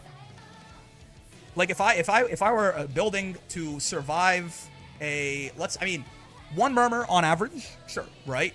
Now realistically, if you're actually building a tech choice of like I want to survive getting murmured, then like you probably should maybe build for 2, right? You're playing paper, well built umas or scissors, debuffers like a rock that actually works half the time. It's a little harsh, but I see what you're getting at for sure, right? But like I probably need a gold recovery to survive this, right? I need to pop Maestro and then I'm fine. Even then, not 100% of the time, but if I pop Maestro, I'm basically good, right? But if I need to get Maestro, that probably is like, okay, well, I probably can't grab like medium straightaways or pace corners anymore, right? And that's like I get significantly weaker as a result, right? Or maybe even I need to stam up a little bit more to get that survival rate higher, right? And then it's like I lose a little bit of speed in exchange or something like that. So I think it's a good idea to have like a tech choice ace, especially because, I mean, pace is going to be quite strong here. And for fronts, actually. Oh yeah, Restless isn't good here, huh? Well, no, it can be. Wait, is Restless early game specifically? How does that shit work? How does, I forget if Restless is early game or just on and uphill. Restless is any uphill? Oh, okay, so it'll be good then. Well, 50-50, I guess, actually. I say that. It could trigger at the end and be useless. I forgot about this one. Yeah, I forgot about this guy right here. So it's not as good. Track Blazer is the one that's actually quite good here, yeah? If I remember correctly. Track Blazer. If you want to build to live. Yeah. This is literally, yeah, this is like essentially guaranteed, right? Esmar is strong in this regard because you're taking a recovery for her unique anyway. She has a gold inherently, so your deck can be stronger. Yep, yeah. Yeah, this is probably the better recovery for fronts, just because it's B on a medium, B third or better, and in the mid game, right? But I usually just buy 777 if I hit around 800 in the run. Yeah. But yeah, so it's quite self-balancing, right? I think fronts are going to be quite strong here. One, just because it's a shorter race, which naturally fronts will be better the shorter the race is because their coefficient doesn't fuck them. And they're a very, very good tech choice into Taiki. So I think fronts are probably going to be quite strong. I think, and then it then becomes like, if you're gonna build, like this is kind of why, I think if you're gonna build a Taiki, you can't afford to build her around Nice Nature. I don't think you can. I don't think you can afford to, if you're gonna bring Taiki, I don't think you can afford to build her around Nice Nature. Because you can't have this, man. You need, like, all these velocity skills, because you might have to overtake a front. Deadass. Like, once position keep ends, you might have to, like, pass the slowest front runner to get fourth, or something like that, depending on the lobby. So, I think you can build a survivalist for sure. Tachyon might be really good for this. Anyone who comes with, like, 2 golds Creek, right, would be amazing for it, like a Pace Creek or something. Just in case, right? Hedge one member of your team. Have them still be, like, a good runner, right? But the lack of incredibly powerful universal late accelerations also buff fronts, since fronts really only have one. You start to feel that when you're dealing with Spurt and NSM, for example. Yeah. Which again is why I think shooting for victory existing for Taiki in the way it does is such a problem. But again, fronts kind of counter it through their very existence, right? Which is very, very good for them. Okay, so outside of like general theorization now, what the fuck am I gonna do? What am I gonna do? I'm gonna bring a Taiki for sure. Let me check my account real quick. I think I'm gonna bring 3 pace. Shit. Maybe I should bring a late, because if I bring a late, it's fewer things gumming up the works for my Taiki. Yeah, maybe I'll bring Taiki Ogre Dual Ace Survive Tachyon. I'm okay with having Ogre be the survivor actually. She's decently good at it, right? Because well, I guess Tachyon comes with the ult, though, right? Could take Ryan? Yeah, I was gonna say, maybe I bring Ryan. I just bring, like, a hella Gamba. Like, if she hits Iron and she hits, like, on your left, she's gonna explode, right? No one is gonna beat a Ryan. I mean, besides maybe a Dober, actually, right? The highest ceilings here, though, obviously, yes, is Dober and Ryan, right? The highest ceiling, as always, as will always be the case forever, is a late surger, right? If we all... You know, if you go Gamba for Gamba and we say, okay, everyone gets their best case scenario, who wins? It's always the late surger. It's never not the late surger. In every race, on every length, until maybe, I don't know, maybe something comes out later. But, like, it'll never not be the late surger, right? Because they have access, especially Ryan or Dober in particular, because they have access to up to 0.8 in acceleration if it hits. Yeah? Hit on your left at the right time, and hit Iron or beyond, above and beyond, or whatever it's called, moving beyond and forward, or whatever the fuck, I don't know. That's 0.8, right? And then they can grab each other's as well, and then it becomes like one acceleration. So it might be good to bring a gambling Ryan. One, because she could be really strong if she hits, right? She has a couple good medium velocities as well, right? Like this. And she's not gonna to infinity and beyond. Yeah. And she won't fuck over my Taiki. Yeah? I might try to grab a little less mid-race velocity on my Ogre as well. Because, like... Yeah. Like, have it so Taiki will probably pass Ogre most races. Because the idea here is you don't want to gum up the works too much for Taiki. The this time for sure build? Yeah.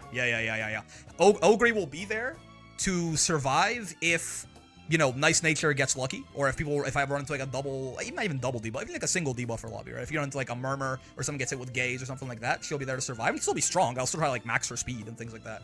But like she'll be a little weaker in the no debuffer case so that she can survive the debuffer case, yeah? And then I'll probably grab a little less mid-race velocity on her as well. Like I'll probably grab like more accelerations for her. Like I'll grab like Head On and she doesn't really yeah, I'll grab like I guess uniques, right? I'll grab Head On, I'll grab Inherited Shooting works as well. So yeah, Head On, Inherited Shooting, and a little bit less mid-race acceleration. Just to try and make it so on average, assuming Taiki doesn't get murdered by like a Gaze is not gonna happen probably, but like doesn't get murdered by like 2 Murmurs or something like that, that like when the late race happens, Taiki will be ahead of Ogre. That is probably quite good, yeah. Okay, yeah, I think that's my team. And then Ryan late, again, because one, she's gonna be really strong if she gets her shit. And also, she is not going to get in Taiki's way, yeah? And then lates, it's always the weird push and pull of... I think it's actually, a lot of the times with lates, I'm like very scared to put too much mid-game velocity on them, just because you can absolutely fuck yourself, right? Gonna be a little bit less of a problem with Dober if you're Dober herself in this one. But I'm not gonna have her yet. I'm skipping for the everyone banner, I think. I'm gonna have Spark on Christmas Ogre, Spark on the everything banner, and grab Dober with the Spark there. I'll be a couple months late on having Dober. It's okay. I'll have my Christmas Ogre pace that I'll be working with anyways. Yeah, so you can absolutely fuck yourself, grab too much mid-game velocity, and end up in like 5th or even 4th or something like that as a late surge. That's what Redshift and Shooting Victory are for. Yeah, but the nice part about this CM2, again, because presumably you're planning your team around playing like other sweat team builds, because presumably you're just going to have a better chance of just beating non-sweats outright, even if it's not what you planned for. So like, because this is probably going to be primarily fronts and paces, yeah, like whatever fronts, a bunch of different viable fronts, like some pace survivalists and like Taikis and stuff like that, it's actually probably totally fine to just completely go nuts on as much mid-race velocity as you can reasonably squeeze in on your late surger, yeah? They're also going to die to Nice Nature, but that's okay. That's fine. Like they might even get hit by Gaze from Nature, but again, I have one person who's planning on I have one ace who's going to win if Nice Nature gets lucky, right? I have one. The other 2 are designed to win all of the other cases. Yeah? I plan on taking up the top 3 spots alone, and I think that's not going to be uncommon. I think triple fronts is going to be relatively common here, right? I think triple fronts is going to be relatively common here because it is just good. Fronts are good on this track, and they counter the actual best horse on this track. Yeah. So you probably are going to need to spam mid-race. You might have to catch up to a pace to get 6th as Ryan, right? Or even as Dober, right? Dober needs to be 6th or 5th. So the casual community loves Runaway Suzuka. Yeah, I mean, I will say, I don't think Runaway Suzuka is necessarily the problem, just because, like, because there's probably going to be 2 Runaway Suzukas a lot of the time, they're going to die before they matter, right? She's not going to exist. She's not going to, if anything, the more Runaway Suzukas you have, the better, because it's like, probably they're just going to die, and you're not going to worry about it. It's like free fodder for your Taiki to pass someone and activate Shooting for Victory in the late race. I'm just saying for the sake of, like, getting better mid-game? Yeah. No, but what I'm saying is, like, actually, if there's a lot of Runaway Suzuka, it's an argument against better mid-game, because it's actually fewer people that you genuinely have to pass. You know what I mean? They're gonna soak up those top spots. Not at the points where it matters, right? Like, probably not for very long into, like, here, right? Again, especially if there's 2 of them, they're gonna be dead by, like, the final corner, man. Like, by the time that we get to the late race where I want to be in 6th, where I want to be in 5th, etc., my fucking late is probably past them, unironically, right? If there's 1, then yes, you're right. But if there is, the more of them there are, the more it's actually an argument against needing as much mid-game, right? Fronts are where, like, there's a lot of fronts and paces. It's like, well, fuck. I need the mid-game to just keep up, like, maybe even try and pass one of them, right? Yeah, so, okay, I think that's right. I think it's Ryan Gamba built. The Mile CM we just had, my SMR would overtake Suzuka right before Rod, so I don't know. It might matter. I need to do some room testing. Yeah, I mean, the thing is, too, I think, again, I'm assuming 2 Suzuka, yeah? 2 Suzuka on the 2000, I think she's probably gonna die she's gonna die before she gets to the late race, I think, right? Like, if you're talking about right before Rod on a mile, there's like, you know, an extra 400 meters here, an extra like 200 before the mid race. I'm not even talking about just the one. All right, what could Dex look like? I am going to be in my lazy era grabbing a power card for Umastan as well, so I do gotta figure out I mean, honestly, maybe not for Ogre. Maybe not for Ogre. I want it on you for sure. I actually really liked well, for Libra, it was very particular. I ended up having the best results with a late Surger Ogre that didn't have Umastan, for the express purpose of letting the end closers get in front of her, so she could use them as NSM fodder and still end up like I had multiple runs in round 2 where Ogre was the fucking front runner. Late Ogre got turned into the pacemaker because there were 0 fronts and 0 paces, right? So like in those cases, getting like kidnapped by gold chips is actually really good. But here, I mean, it's not so much that it's gonna happen here. It's more so that, yeah, I mean, again, I might just, it might help me get her stats a little higher if I don't have to bring King Halo, right? Make her a little bit better at her survivalist job, and it'll also make her compete a little less with Taiki. Like, Ogre is going to be there for the express purpose of winning when debuffers are there, right? 2 speed, 2 wit, 1 Uma. Arguable if that's even relevant in this one. 1 Rico. 1 Uma?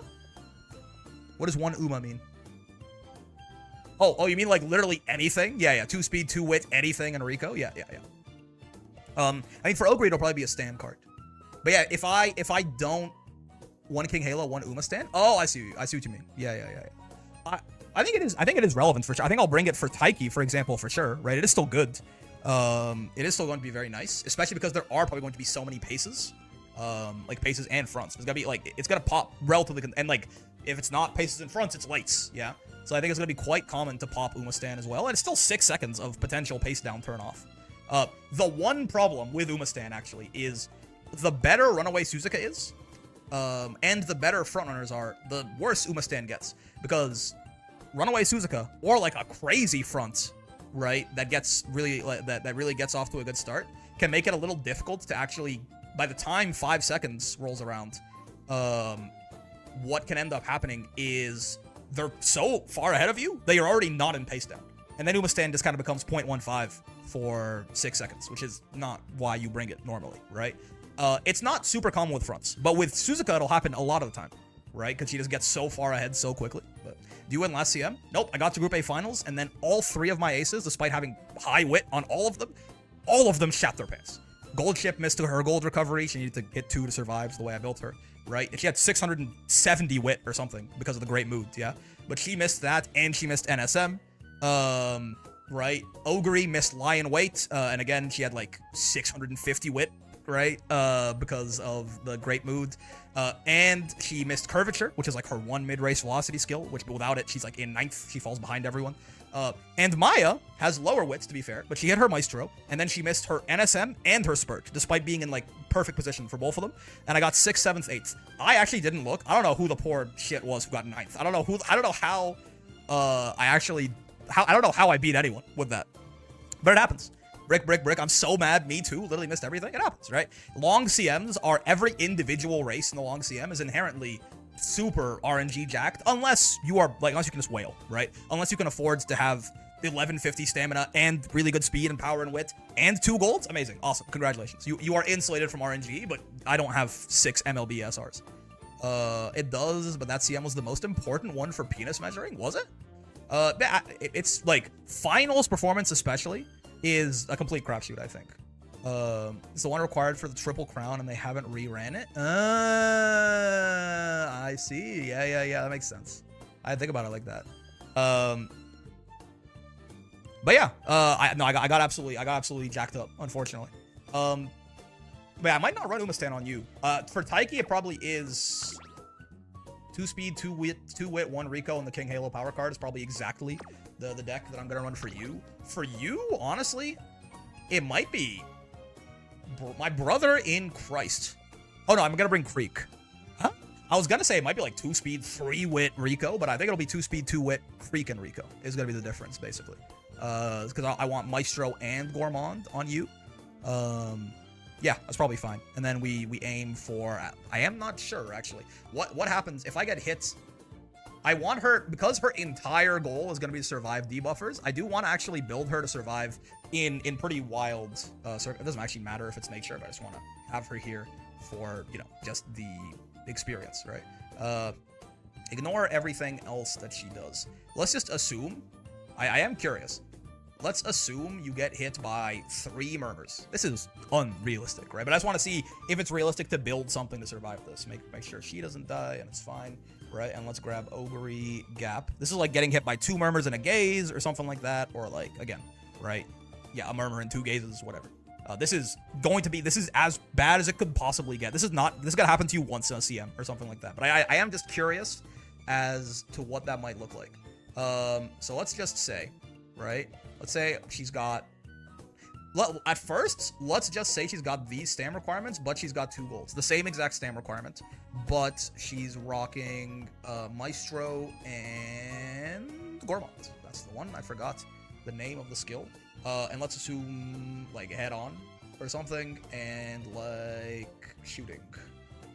Shooting for victory, right? And, like, one other thing. Medium corners, double circle, or something like that, right? Does she explode here? Nope. Okay, cool. So that's the one. Gotcha. Amazing. The same stam requirements, but like 2 golds. And I mean, you got on. This is honestly unrealistic too. Like, this is more so what you build for, probably, right? And with this, you could actually probably get away with even a little lower. Though she does still need to pop both of these to hit it, right? Oh, let me turn off the. I mean, the fact that it's like 90%. Oh, yeah. Wait, let me turn off the RNG for that actually, because I think that means she only needs to pop 1 of these to survive. Yeah, because this is like the odds that with 650 wits and neither of them pop is this tiny ass 1.4%. Let me take this off for a second. Yeah. Oh, dude. Oh, yeah. I don't know, man. I don't. It's just not that scary, I think. Excuse me. Hello. I'd like to add another murmur. They won't let me? They won't let me do it? Why won't they let me do it, man? I already have 2. Let me put a 3rd one on. Hold up. There you go. Oh, dude. Yeah, she survives 3 with 1 pop.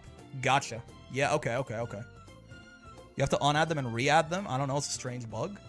Yeah, okay, so she literally 1 gold is actually all you need. Now, of course, if you have 2, it really hedges against bad RNG for sure. I mean, that's not even that bad, man. You can, how low can her stamina be and survive here? Ooh, okay, that is it though. Yeah, she can't get that much lower. I see. Yeah, gotcha. The same stat threshold. It is crazy how much of a difference. Oh, and actually, the survival rate's only 67%. Oh, I didn't notice this, actually. Never mind. With 3 murmurs. With 2, totally fine. Yeah, with 3, it gets a little harder. I see. What the hell? This keeps doing this. How interesting. She is still surviving 70% of the time, right? But yeah, with 3 murmurs, you would need 2. I wonder if that's worth building for. If I run into the guy who's doing double murmur, I wonder if I run into the guy who's running 2 debuffers, and they both hit, I wonder if I just give it to him. You know what I mean? I think you can absolutely over-tech. This is like how many guys are going to be running 2 debuffers? And out of those guys, how often are they actually going to hit 3 different debuffs? AKA, both of them have to activate Murmur. They have to meet the conditions and pass the wit check, which is, you know, not all that crazy. And then one of them has to hit me, like a Nice Nature in particular has to hit me with Gaze as well. Or it's a guy running triple debuffer. I think it's not gonna, it's when that happens, they can have it, right? I think that's indexing too much, because then it's like, well, what if you get hit by 4 murmurs, right? I think it's the most, like, if you want to survive debuffers, well, I guess, okay, one thing, I guess that's true.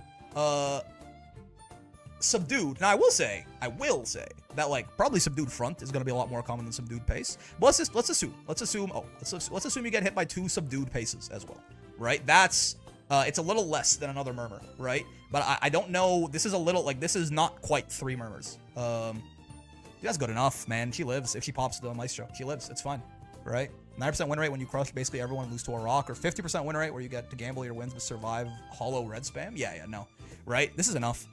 Building, like, yeah, 925 stam, 450 guts, high wit, and 1 gold. That's enough. I mean, that's not even, he's not even that survivalist, really. I don't think I'll do this on Taiki. Just because I think you really need all of that goddamn, like, mid-race. But we'll see. I might even do this on Taiki. It's not the craziest thing in the world, but I don't think so. I think I'll just build Taiki with as much mid-game as possible. And then just have Ogre as a backup, right? I might get it on, maybe I'd get it on Ryan too, right? Because think about it this way. I might get it on Ryan too. And just have Taiki. Taiki is the best horse for this, right? So I'll just have Taiki as, like, pretend Nice Nature doesn't exist and just build her the most insane balls to the wall, get everything, make sure she's popping shooting for victory as often as possible, right? Ogre is going to be there as a survivalist, right? That's fine. And then think about the case we're bringing Ryan for, where she's going to win. Ryan is going to win when she hits iron. When she hits iron, Ryan is not going to be getting hit by gaze. It can't happen. Yes? Like, Ryan can't be hit by gaze in the same time that she hits iron. It's like impossible. Like, the odds of that happening are, like, she's gonna be again, right? It's not gonna happen.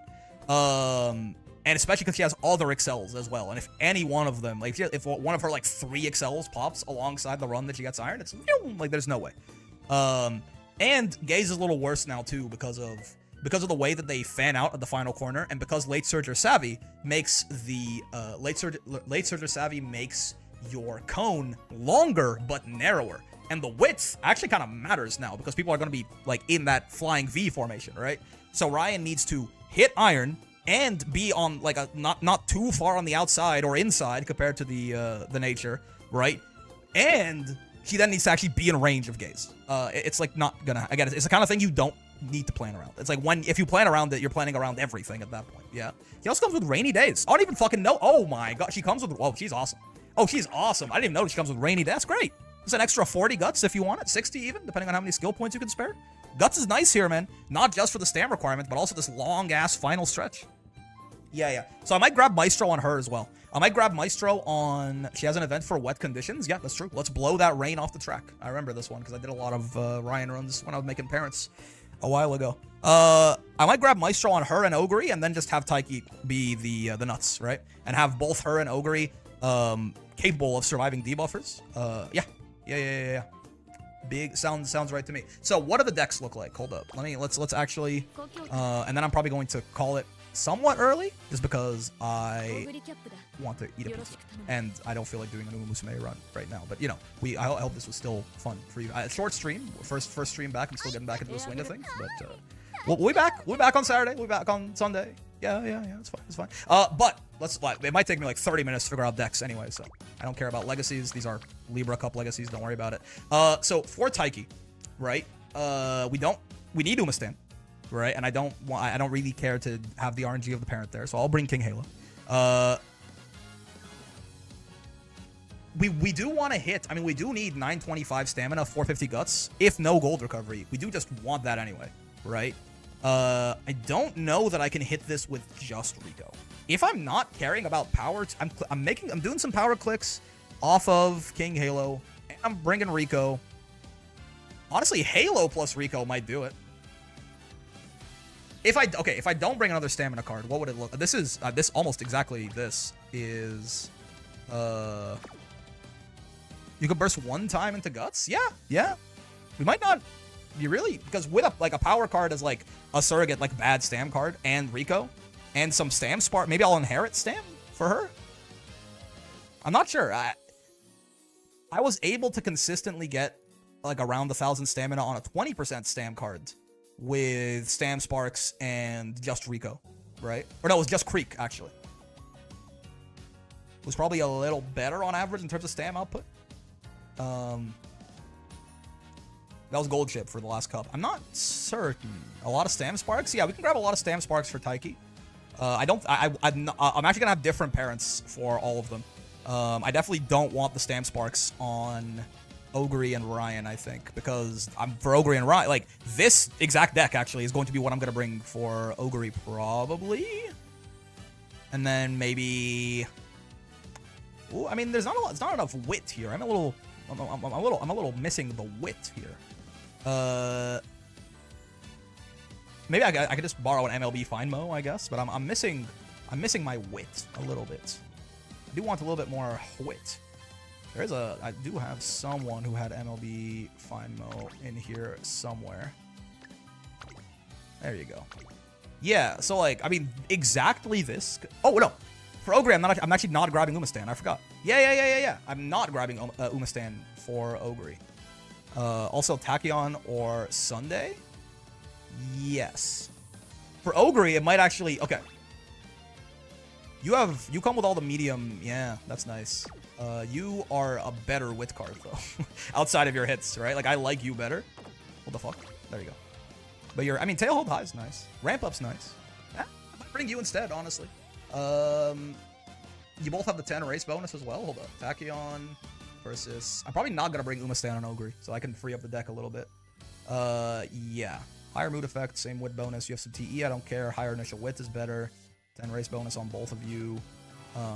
Wit friendship recovery. You come with a skill point bonus? Yeah. I love Finemo's cards so much it never lets me down, for real. Arrive here after failing to get pressure of curvature twice on my long distance Saiyan. Oh boy. Oh boy, oh boy. Yeah, I mean... Her hints are better. Fimo can give you Speed Star, by the way, so true. Fimo be letting me down all the time. The Speed Star is RNG on it, right? Fall Runner.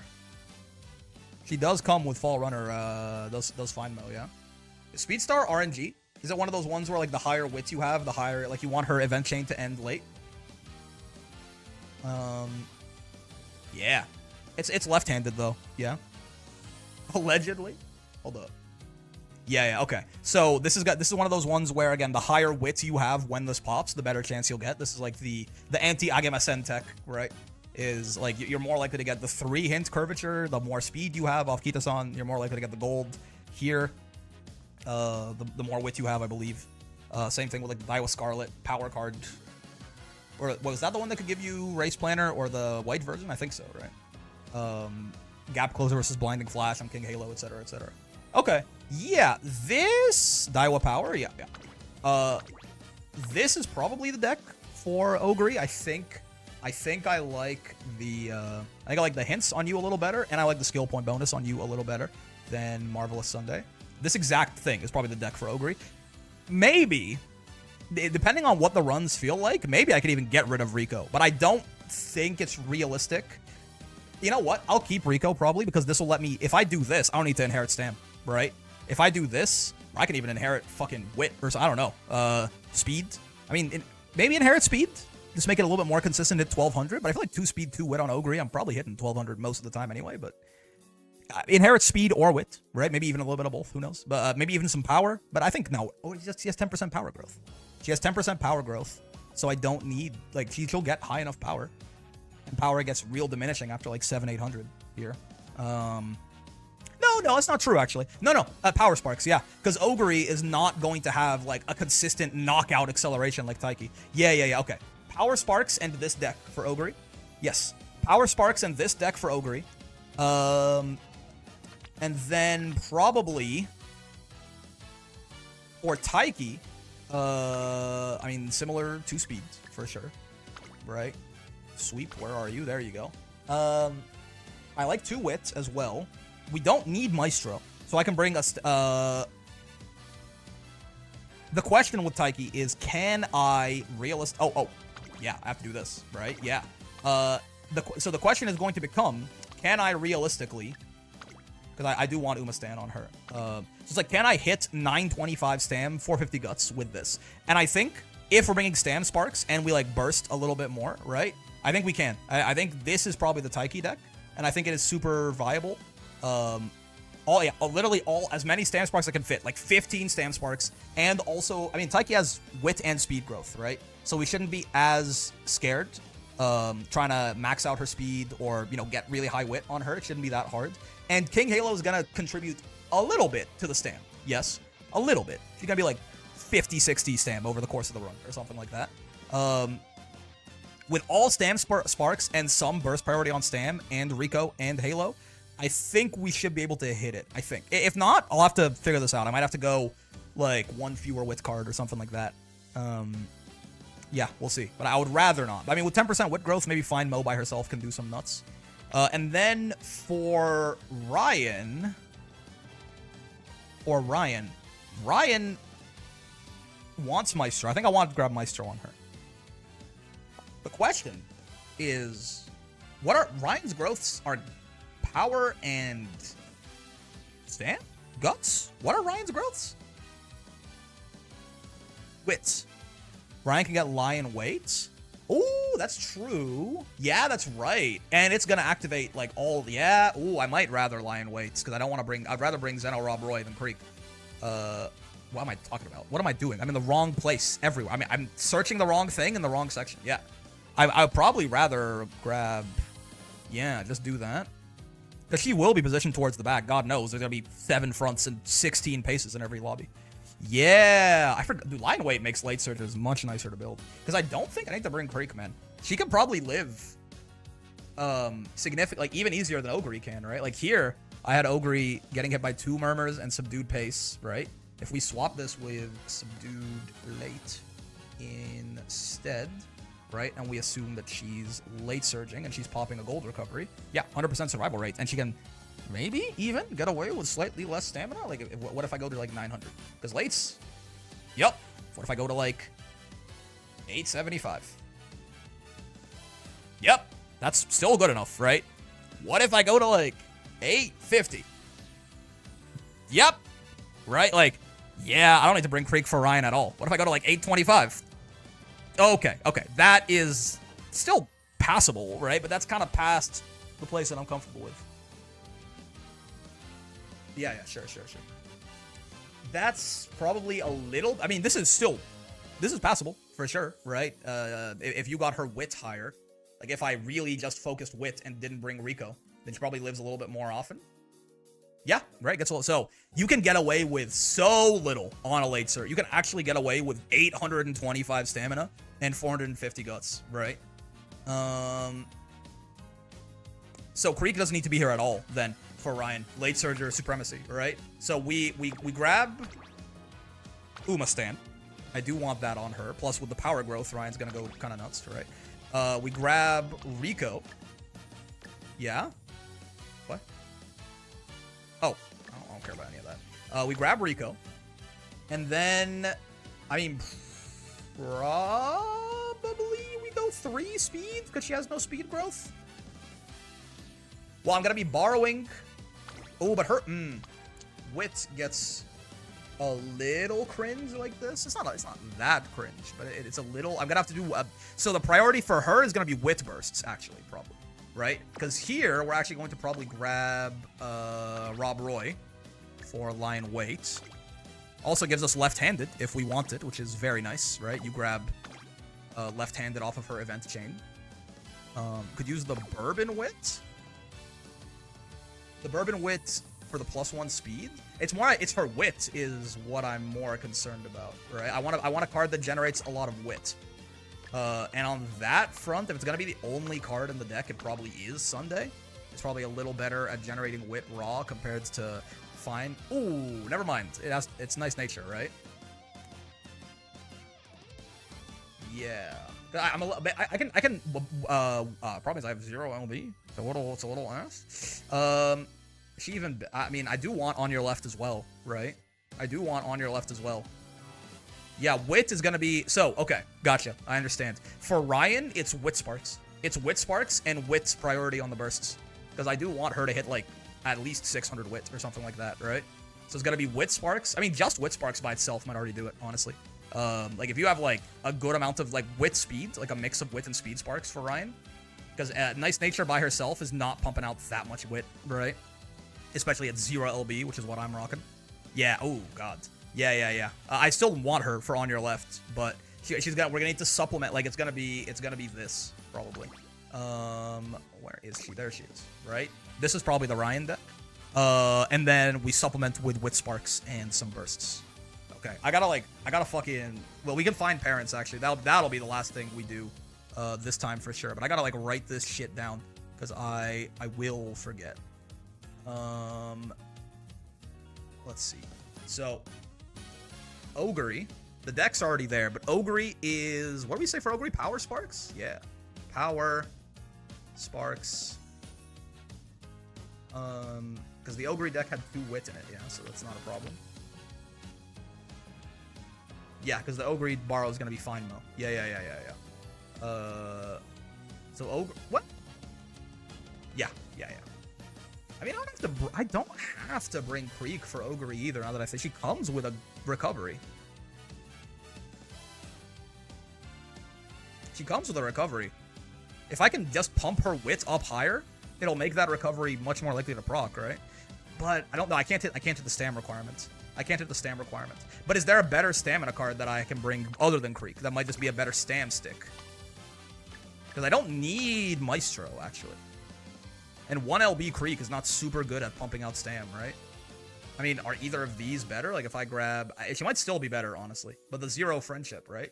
If I grab Creek, Mayano, or Tosin Jordan... Yeah, Jordan is probably going to be best compared to... Because, like, she actually has starting friendship. Lowest friendship bonus, high mood effect. She comes with a stam bonus, which Maya doesn't. Doesn't come with any TE, but that's okay. Initial stamina's fine. She comes with friendship gauge. Yeah. You want to consider either inheriting either Umastan or Slick Surge. 2 0B LB cards brought only for a skill seems like a heavy tax. Yeah, it's fair. I don't think it's good. I'll try and find Slick Surge. I want on your left probably. I'll try and find Umastan Sparks, I guess, but I think it should be okay. I think with 3 speed, we should be fine hitting the speed. Stamina is super low for her, and I can supplement the wit growth. You know what I mean? I can supplement the wit growth on Ryan. Wit Sparks go really far because the number is just lower, right? If you have like a bunch of Wit Sparks and they give you like 200 Wit over the course of the run or something like that, you only need, like, you start at 100, you get like 200, and you only need like 600.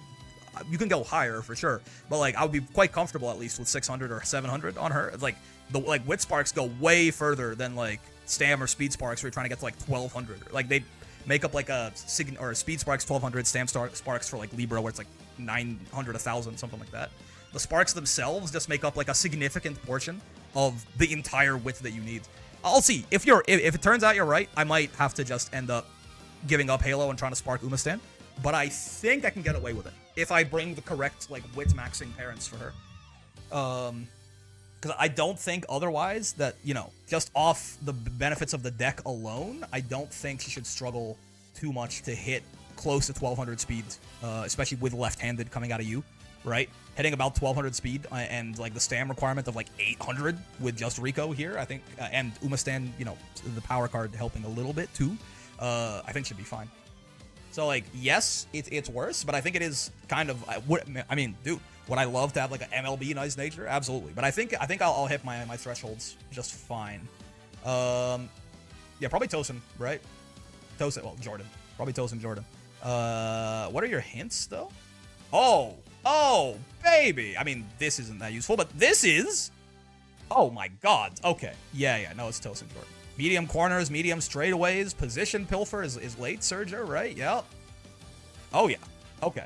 So we don't need to bring Creek because she grabs lion weight. Wait, no, I'm talking about Ogre. What am I talking about? I'm talking about Ogre. This is not for... I'm talking about Ogre. Still Tosin, because she comes with Pace Chaser straightaways. Yeah. So for Ogre, this is the Ogre deck. Gotcha. 2 speed, 2 wit. This will be fine, though. 2 speed, 2 wit, Rico, and Tosin Jordan. The Taiki deck is, yeah, again, 2 speed, 2 wit, Umastan. Her name is not King Halo. Her name is Umastan. Get it right. 2 speed, 2 wit, Umastan, and Rico. Right? That should be probably fine with Stam Sparks. Right? So again, Ogre, Power Sparks, Taiki, Stam Sparks, Ryan, Wit Sparks. Keep that one in mind, right?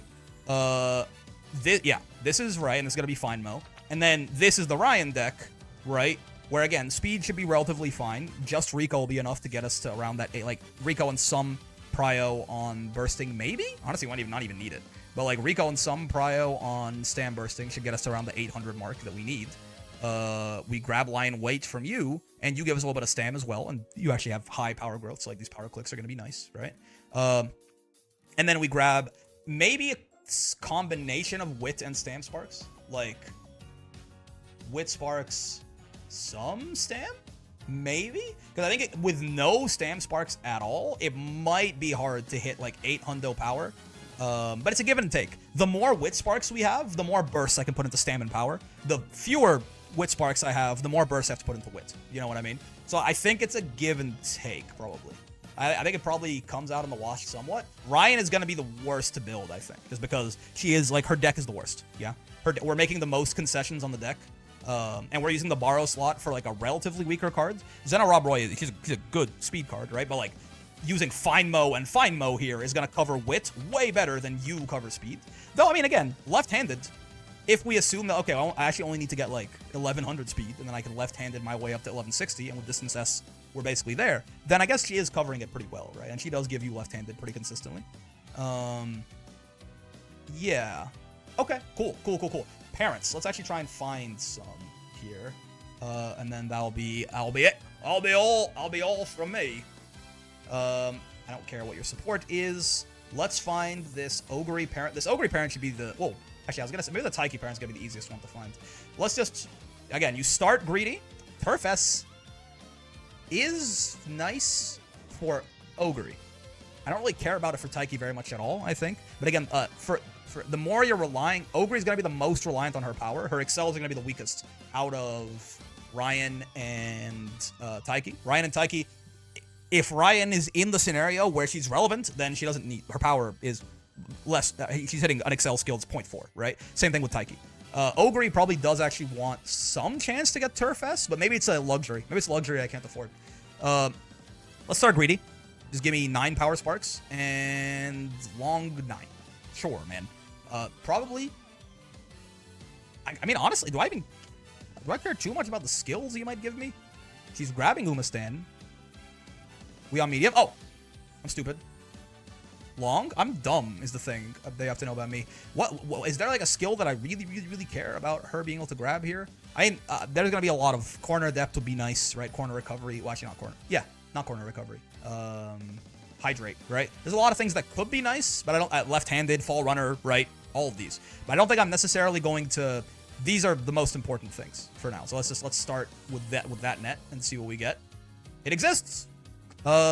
This is we are non-standard distance, right? No, we're standard. Okay. There's only one of them, but it exists. I mean, I'm kind of down for 9-star power, 9-star medium. I'm not gonna lie to you. Let's see though. Did I get mogged and it's actually full friends already? Yes. Shit. Damn. Did I tell you to filter max? No, I did, yeah. Yeah, okay. Problematic. That I can't actually follow them. It's a little tough. It's a little bit tough. Tail held high is the only other skill I would fish for. Yeah. What would I rather give up then? I would rather go to 8-star power, but the legacy has 3. Yes. And then the power overall is 8. You have to delete friends? Oh, I'm at maximum follows. Oh, I'm stupid. I'm at maximum. I see. It's fine. This is why God gave us friend points. Don't worry about it. Is that inefficient? Yes. I got it. It's fine. Don't worry about it, man. I already got my Aurora. The hint books are worthless, man. It's impossible to do anything with them. Yeah. Okay. Never mind. We got there. I can't read. Thank you, Kaji. I can't read. I'll settle with 3 out of 4 Kitasan. Yeah, I mean, 3 LB is a big jump. MLB is another big jump, but like, hey, if you ever get a limit break crystal or something, it's certainly a lot better than not having her. Like, 2 LB to 3 LB is like night and day, right? Okay, I mean, I'll take 9 power, 9 medium. Yeah, that sounds good to me. Because Ogre is going to be the most power reliant. Because her Excel is going to be the least... Like, she'll have head on. She'll have shooting. But, you know, she's not going to be fighting that well for the mid game. So that's going to be a little... That's it? Am I forgetting something? Am I forgetting something? What other fucking Excel... Well, what is the other... I guess maybe I inherit... What else do I inherit on her? Like, what... I mean, I guess... I don't know what the other parent should be. Yeah, I don't know. Because Redshift is not going to be super... I mean, maybe Redshift could be good if she's going to be in the back of the pace pack. For which Uma? For Ogre. Like, this one's shooting for victory, so cool, yeah. But, like, I guess Redshift could be... But I don't even have my... This is going to be the borrow slot, so I don't even have a Maru. What can I give her? Like... I don't know. I guess it doesn't matter too much. I guess I just go for other skills. Because, like, head on... Shadow Break? Well, I don't have Naruto Brian, unfortunately. Like, the Borrow is going to be shooting for victory because it's a 9-star power, 9-star media. I have a Taiki of my own, but he's not that this good of a parent. Probably, I mean, she needs a lot of skills anyway, right? It's all stuff you don't have. Yeah, she'll get the one unique, and then she'll just grab other, like, just generic skills that aren't unique, I suppose. Creek unique is nice for point value. That is fair. This is where I put my Super Creek, if I had one. I think I do have one, actually. I think she's... Wait, actually, do I have her? Is she 2 stars? I forget. I can't remember if I have her and she's 2 stars or I don't have her at all. I have her and she's 2 stars. Okay, cool. I mean, it's not as good of an inherit, to be fair, but... Yeah, I don't know. Well, I'll take the 9 power, 9 medium. That's okay. We then want Stam and medium for Taiki. So let's grab that. I mean, again, well, if I expect there's gonna be more than one of these, because Stam is a... No, there's none at all. Oh, I'm dumb. Power 3. That's impossible. Yeah. I had the power 3-star legacy with 9-star Stam total. Still nothing, though. Interesting. Okay. Stamina is where we'll compromise first, but again, we'll do that, right? Because again, the legacy spark is the most, like, it has double the chance of proccing, right? So we'll compromise here potentially. This is might still not exist, honestly. Oh, it does. Oh, there's a couple. Okay, let's see. I wish I knew better what some of these did off the top of my head. URA is nice. This is Summer Runner. Corner Recovery is not going to be useful. URA again. Japan Cup is what? I need to go back to Race Sparks, man. I need to get this in my head at some point. Japan Cup is Tokyo Race Course. Ooh, okay, so that's nice. Yasuda Kinen is... Hold up. Yasuda... Tokyo Race Course. Ooh, okay. Tenno Shell Autumn is Fall Runner. I know that one. Japan Cup again. Futurity Stakes is like Guts and... Like, these ones are... This was stats. This, I don't care. Early Lead, I don't care. That's nice. Satsuki Show is Fall Runner? Is that correct? Or no, Spring. Yeah, Nakayama Race Course. Not useful. Summer Runner. I mean, this was pretty good. Double URA. This is boom. Right-handed. Nah. This is more... If playtime's over is cool. Japan Cup again. Worthless. Kind of nice. This is standard distance, I think. Or no, mile championship, standard distance. What's NHK mile championship? Mile... Oh, I'm on the wrong fucking scroll. I was like, I'm pretty sure NHK is... Yeah. Speed and power. Okay, so just to stat spark. Shuka Show. This one's Fall Runner. No. Is it? This one's Fall Runner, yes. Shuka. No, Kyoto Race Course. I'm stupid. It's literally got the fucking autumn leaves. Armakinen is non-standard, I think. Or it's Nakayama. Regardless, it's not useful. Okay, this one's worse. Satsuki, Sprinters, Firm Conditions. Prepared to Pass is nice. It's also another Taiki. Oh, no, this is a Taiki. Oh, I can't use it. Oh, I can't use this for Taiki. Okay, so there's a decision made for us. We grab Teo. Teo Step is worthless, probably, but it's okay. We don't need... it's fine. We're not... We have all the... For Taiki, we have everything we already need. It's called Shooting for Victory. Good to have the decision made for me, though. Let's grab Teo.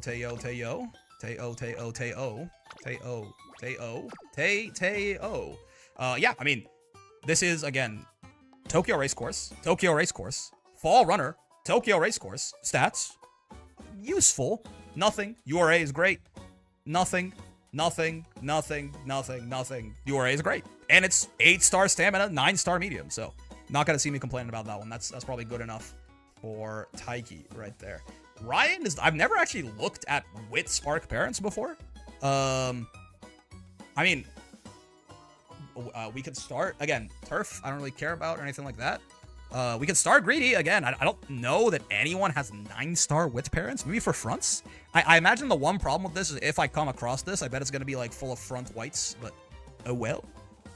Does this even exist? Do people farm Wit parents? Or am I like, just...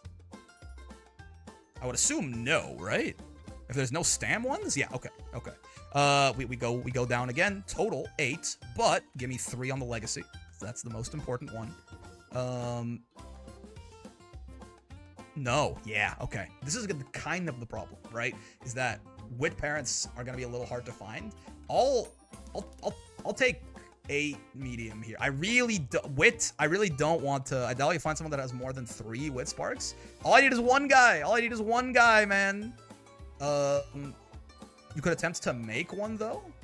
True. If I find someone with 3-star Wit on their Legacy, I can maybe use them as a grandparent. Yeah, I mean it gets ugly now, right? Like now things are getting worse. This is like 2. This could be 2-2-3. This is still passable. I think I don't want to go much lower beneath this. If maybe I have to take it off the Legacy. Someone with a 2-star Wit. Yeah, okay. Let's take this off. If nothing is here, this is gonna be tough. I assume people just aren't farming Wit parents, right? Ooh, ow, ow, ow, ow, ow. Let's see. I mean, you know what? Let's just keep going down and see what we find, right? Let's keep going down and see if we can find anything at all at this point. What is this? Such a good click? You know, that's not bad. That's actually pretty fucking good. Yeah. 6 Wit, 3. Stamina is kind of the other thing that I literally said. Some Wit / Stam, yeah. 3-star Stam. I'm not even looking at the fucking Sparks. I'm getting this immediately, just in case someone randomly happens to follow it. Yep. Okay, now what are the Sparks? Victoria Mile. This is standard distance? Is Japanese Derby standard distance or Tokyo Racecourse? Dabi. Oh, Tokyo Racecourse and Guts. Okay, perfect. Victoria is speed power. Nothing wrong with that. Yastakinen was Tokyo Racecourse. Straight recovery is worthless, whatever. Medium corners. URA finale. NHK was... I forget, but it wasn't useful. Tokyo Racecourse. Fall runner. Right-handed, whatever. Firm conditions, whatever. Corner adept. This is great. This is great. What do you mean? This is awesome. Yeah. Oh, this one. Wait, this one is the same. Does it have better Sparks? With the Tazuna? Oh, it's Maru's. Oh, this is Vodka, so that's kind of not great. This is for Ryan. Oh, wait, this is Maru. Oh, the Maru's better for... I can grab Redshift? Oh, babe. Oh, yeah. Oh, no, hold on. I changed my mind, actually. I changed my mind. Because you're also... Yeah. The Maru is better here for sure. Grabbing Redshift. THH 2-star as well. Oh, Tail Held High. Yeah, you're... Oh, this one. Yeah. Useless. Sprinter Stakes is what? Oh, excuse me. Sprinter's Stakes is standard distance. Oh, that's useful. Oh, this is standard distance. Yeah, I was gonna say useless. No, that's good. That's good. This is useless. That's good. I mean, you know, it could be... It's not... If we grab standard distance on Ryan, we need to get like 770 stam or something like that. It's very easy at that point. Ramp Up is nice. Hydrate is not useful for us anyway. Tail Held High is great. Satsuki Show is not good. Kika Show is Kyoto Racecourse. Whatever. Homestretch, whatever. Tether? It could be cool, but I don't think so. Late Surger Straightaways is great. Lone Wolf could be nice. Slipstream could be good. URA, February Stakes. Which one is February Stakes? One day I'll get these in my head, but it'll take a while. Winter Runner, not worth. Champions Cup? I don't fucking... This is the dirt one, isn't it? Yeah. Chukyo Race? Get the fuck out. Hanshin is stats. Left-handed. Corner acceleration. I mean, corner acceleration is gamble, but... long corners? No. Tail Held High again. URA finale 3-star. What the fuck? Dude, shout out to this guy in particular. What is his... Shout out to Dom Swole. This thing is amazing. I've never once considered racetrack stars. I mean, if they're just small bonuses. I mean, some of them are skills, no? What do you mean? Some of them are like fall runner. It's the same as having, like, some of them are very important. Like, these two are, like, this is standard distance, right? This is standard distance. These are the same spark, right? Like, they're both equally good. Like, a bunch of these are Tokyo race course. Oh, one of these is Fall Runner somewhere. It was in here, right? The stats from them, no one cares. But, like, that's why I go and check, because some of them are skills. What I mean is, like, if my parent has them, that's great, but I never search for them. Oh, I mean, sure. I kind of view that with, like, kind of all white sparks, with the exception of, like, the really good ones, right? Like, obviously, like, groundwork if you're making a front runner, or, like, Umastan or something like that, yeah? It's kind of the case with, like, all, like, you know, the greens, like, these can give you greens, which is nice, but, like, it's never like, oh, this parent is perfect, but they don't have standard distance. I guess I can't take them, right? That's just kind of how it is for every single white that isn't, like, the god tier whites, you know? But, like, there's no difference. If you want standard distance, there is no difference between, in fact, the mile championship one's probably a little better, because it'll give you standard distance and a little bit of speed, right? So, like, this is a direct upgrade on just a standard distance white spark, unless they're less likely to proc. But to my knowledge, that's not the case, right? I just said that just in case, but, like, to my knowledge, there's, like, this is just better than a Tokyo racecourse white. You see what I mean? This is Tokyo racecourse, and when it pops, you get a little stam as well. So they're just better than the equivalent white spark. I think you're sleeping on them a little bit. But no white spark, except for the ones that we all know, is like, yeah, I ignore the parent if it doesn't have it. Okay, man, that's great though. I've never heard of such a thing, but it will be fun to spread misinfo and lie. That's what I'm saying. This is fucking awesome. Who is this guy? And it's Maru, so I got red shift as well. And it's 3-star on the legacy. Oh no, it's 3-star all the way across. What am I talking about? This is 3-3. Oh my god. Well, I mean, I can't say the parents are why I'm not winning now. Jesus. What do I have? Actually, let me highlight these parents as well. Can you filter borrow parents? Of course I'm sleeping on racecourse sparks. They have a lower proc rate. Yeah. Like, duh, dumbass. Didn't you know that they proc at half the rate? It's like, huh? Really? Yeah. This is I'm not using you anymore. You are the other. It was a Maru with 6 wit. This one probably, right? Yeah, Dom Swole. I remember the name. Can I mark you? Okay, can I filter? Can I, like? Oh, can you not? Okay. I want to, like, I mean, I guess I should just know. Fine. I want to, like, put the little, like, I want to put a little like dumbbell on this to know that it's the Ryan parents. Can I not do that for the borrows? That's a little weird. Oh well, it's Dom Swole. Sure, man. I mean, it's the only 6-star wit Maru that I have, right? You know what? Let me write it down. Let me write it down. Ryan Dom Swole. Thank you, Dom.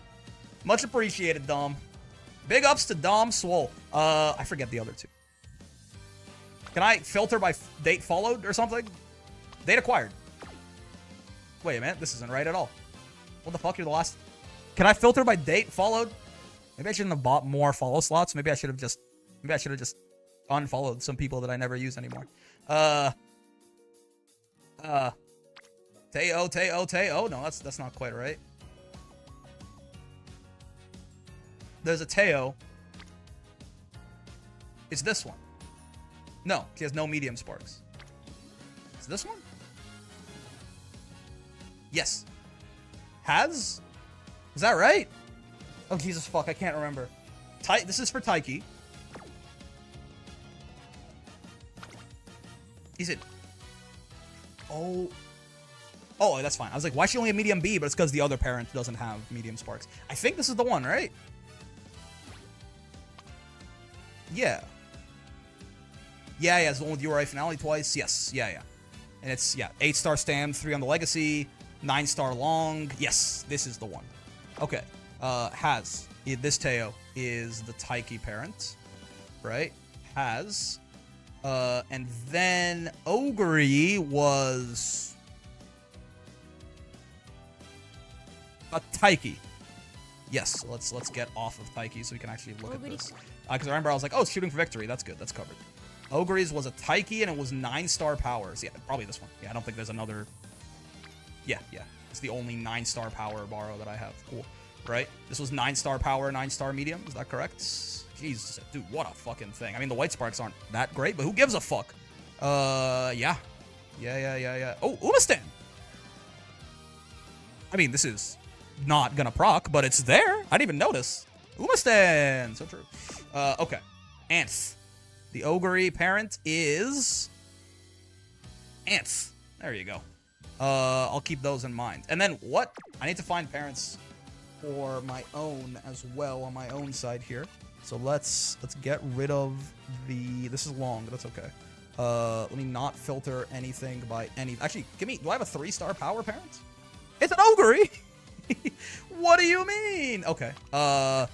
Let's focus on medium. Do I have a 3-star medium? It's an Ogre! What do you mean? I've done too many Ogre runs, man. All my good parrots are Ogres. Include sparks from Origin Legacies. What the fuck? All of my good meat? Okay. Alright. Okay. Turf. You know what? Let's grab some Turf Sparks. Yo! Oh, and it's... I mean, Ryan's not that useful, actually. 1-star wit, 2-star speed, 3-star speed. This shit is ass. Okay, maybe... You know what? Maybe we care about blue sparks a little bit more then. Maybe... You know what? Just all. Right? Let's just grab some... Let's grab, like... Do I have a... I don't? What? Why do I not have... Oh, no turf. 3-star power? Oh, right. It was just Ogre. Of anything, man. I'm not a real parent head. What could be the secondary concern for Ogre? I mean, we could check. You know what? Give me someone who's got 3-star power in their Origin Legacies. There we go. Oh, it's sass? Oh, it's all ass? Oh, it's never been more ass? It's I mean, I guess this is 3-star stam, 3-star power, and then she's just ass. But it's medium mile frontrunner. You're killing me, man. Okay. You know what? It's fine. Let's grab some. I mean, I'm bringing Creek for her. She definitely doesn't need the stamina sparks. What does the Ogre deck look like again? Hold up. It's the first one. What could she need other than... Because, I mean, the power sparks are not mandatory. She's doing all right, even with already just the 9. She's gonna be fine on Sam, probably. I mean, I guess speed? Because we are only bringing, like, yes, she's a 3-star, she's a 20% speed, but, like, we are bringing 2 speed, 2 wit. Like, Stam is fine for sure. Wit is fine for sure, because the MLB, Wit, SR, and Fine Mo. I guess some speed sparks, actually. Just to smooth out bad RNG and, like, ensure that she can actually hit that, like, nearly capped speed very often. Okay. Do I... Let's not include legacies. Do I have a 3-star speed? It's an Ogre! Save me from my fucking self, man. Okay, that's... You know, it's not gonna be that hard to find parents for Ryan. And for fucking Taiki, because all the good parents are Ogres. 3-star stam. We just don't need this much. We just don't need this much stam, brother. We do have I have a 9-star stam? No, 8-star stam. Oh yeah, this is the I have this one, yeah. 8-star stam, 7-star mile. It's the one on my account. Yeah. Obviously I don't care about that. Give me 2-star speed, man. Surely I have a lot of those. All Ogre. Oh. Why is there so much stamina, man? Like 2-star speed, 2-star medium. Hold up. 3-star stamina, 2-star mile. Oh, Jesus Christ. Okay. I guess? Speed and turf? Oh, she's got long sparks. Oh, wait a second. Turf, medium. Bro found out he has to play the game. I don't like play. Oh, this is actually not bad. I mean, it's not good, right? But it's something, I guess. It's at least 2, like, turf and, like, 4-star medium. It's something. It's the best that I have currently. I might have to do a run or two, though. But, like, at least for now, this is probably the best thing I've got. Okay, well, hold on. What are your pink sparks? Turf and Mile. Hold on. Mile. You can put notes on the Uma themselves, by the way. Hold on. What about you? Oh, hold on. Oh, this is all gonna be Turf and Mile, isn't it? It's all the same. It's just me doing. Yeah. I mean, wet conditions. URA. Satsuki show is worthless, right? Yeah. I mean, as Turf, Ogre is going to be the most reliant on her power. 4-star Turf, yes, the Mile is totally worthless, right? But I mean, she's got URA. Yasukina is Tokyo Racecourse. It's not... It's 45 speed. I mean, it's probably good. It's probably fine, actually. Yeah. Okay, you get the Rice Bowl. Yeah, 2, 2, 3. It's not so bad. You get the Rice Bowl. Rice Bowl means you're the Ogre parent because she's hungry. So you're the Ogre parent. I just like those blue sparks way better. And like 2, I would like Turf S. You know, give the opportunity to like Giga High Roll on Turf S. For Miss Cap right there. Okay, so that's the Ogre parent. Is that Major Orion? The Taiki parent is probably an Ogre. Spoiler alert. For Taiki, I would grab even more Stamp Sparks personally. What is that 3-star? What is that? Oh, let's go to Taiki so I can actually take I can click on these and they don't just tell me to kill myself. 3. These are all long. The problem is you're all long sparks. I do need medium sparks, right? Fuck. This I'm glad I wrote it down. Who Taiki has? It's the Teo. Yeah. Okay. So like we need that. We do need at least a medium spark on this. Otherwise, yeah, she won't go to A. Okay, hold on. What are you? Medium. I mean, yeah, it's a lot of stam, and it's. I mean, it gets her to A, medium A, right? It doesn't get her to pace anything but pace A, so we're still more likely to get. Right-handed is useless. Shukusho is useless. URA is nice. White sparks aren't great, right? Tenosho Autumn is Fall Runner. That's good. Fall Runner. That's good. Medium straightaways is good. It could be worse. Whoa. Oh, but you don't have any medium sparks. Yeah, we do need someone with medium sparks. Which looks like this Ogre is, of the 3-star stams, at least, is the only option. It's not bad. She's not bad, right? 3-star stam on the Legacy as well. And a couple of useful whites. Late Surger is completely worthless, obviously. But, like, some amount... Like, these are almost more for just to get us up to A. What about... Okay, well, let's tentatively... Is there a gun? Can I give her a gun? What could I associate with Taiki? I can associate spades, because that's inherently kind of cowboyish to me. I don't know why. So this is... You're the Taiki parent. But potentially... Right? Potentially. Could I find someone with less stam? And maybe get something... Let's say, like, 2 stam, 2 medium. I feel like I don't have that? Really? Little bro doesn't play the fucking video game, man. Someone tell little bro to play the game. That's crazy. Alright, well. Yeah, that's the fucking Taiki parent, then. I miss my Ladiva gameplay? I'm sorry. I'm sorry for your loss. Little bro? Unk? I'm not Unk! Probably. These are the same 2 parents on everyone, I think. Right? Yeah, kind of. Okay. Yeah, I think Spade over there is our Taiki parent, for sure. And then, finally, Ryan. Ryan, we were looking for... I actually don't... I think I got one, like, 3-star wit at some point in my life, but I can't for the life of me. No, I didn't. I did not. I mean, Ryan, I would also be okay with grabbing some stam. Let's see, 2-star wit? I do have a 2-star wit, 2-star turf gold ship. Wit stam is fine, actually, right? So for Ryan, we are rocking Dom Swoles. Is that's the one? Yes. Dom Swole, the Maru, this Maru, right? So that's what it's gonna look like on the borrow end. So like some wit and stam isn't the worst, actually. You come with 2-star turf. I don't care about that as much, but enjoy the rest of your stream. Thanks, man. Not the best. Mile. 2-star wit, 1-star turf. Medium mile. Okay. And then you are turf, medium. Oh, hold on. Some speed, some stam, some wit. I mean, it's a bit of a crapshoot, but like, you know. They're all at least useful, and you come with decent pink sparks. Fall runner, corner adept. This is standard distance, which is useful. This is nothing. Corner recovery, nothing. Shuka shell's nothing. URA finale. I mean, it's some turf medium. It's something. Total of 8 wit sparks, 8 wit sparks, 6 stamp sparks, 2 speed sparks. It's a bit of a scatter shot.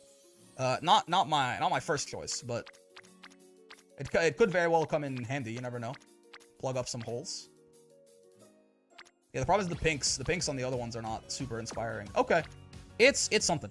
I'll look into it. Maybe if I find the time, I could definitely be well served by farming some parents, but it's okay. There's no dumbbell. All right, you know what? Then you get the carrot.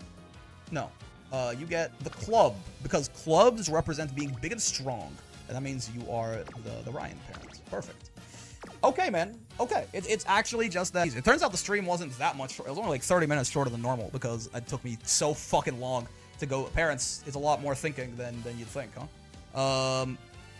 Yeah, I gotta do some parent runs at some point. I definitely am not. I'm not rocking the best shit that I could possibly have here. But yeah, that's me sorted anyway, right? So, survivalist pace ogre. I say survivalist late Ryan, but like it's just so easy for Ryan to not die. But you know, like at least a little bit more oriented towards survival late Ryan. That's gambling, and then just balls to the wall, mid-race velocity, shooting for victory, Taiki. That seems like a pretty good team to me, man. Fronts are gonna be real strong. Aces are gonna be real strong. Lates are, as always, huge gamba, and if they hit it, they're #1. But I do think that. I guess I hope that people don't think about Taiki too much, because I mean, does that look difficult to you? Like, you know, Taiki is supposed to be difficult to build. It's like, is it? I don't know. I think we have more than 10 medium sparks on literally all of our aces, because like, why wouldn't you? Like, of course you have more than 10 medium sparks on all of your aces. Imagine bringing less than 10 medium sparks. So Taiki is not hard to build at all. Boom, problem solved. She's got A turf. She has A medium now with the parents, and then we just go, and she's built for the fucking track. Yeah. All right, man. I am hungry, so I'm gonna go eat that pizza. I'll see you guys on Saturday for the sub-only stream, or Sunday otherwise for probably some Grand Blue tournamenting, etc. I'm sure Mumu Cow elaborates. I'll hear what he has to say. Yeah, I mean, maybe it's under the assumption that you're like building the parents yourselves, but I don't know. Have a wonderful rest of your day, fellas. Enjoy. Good luck building your aces. Good luck if you haven't done your Kitasan pulls somehow yet. Good luck on those. And I'll see you in a couple of days. Peace.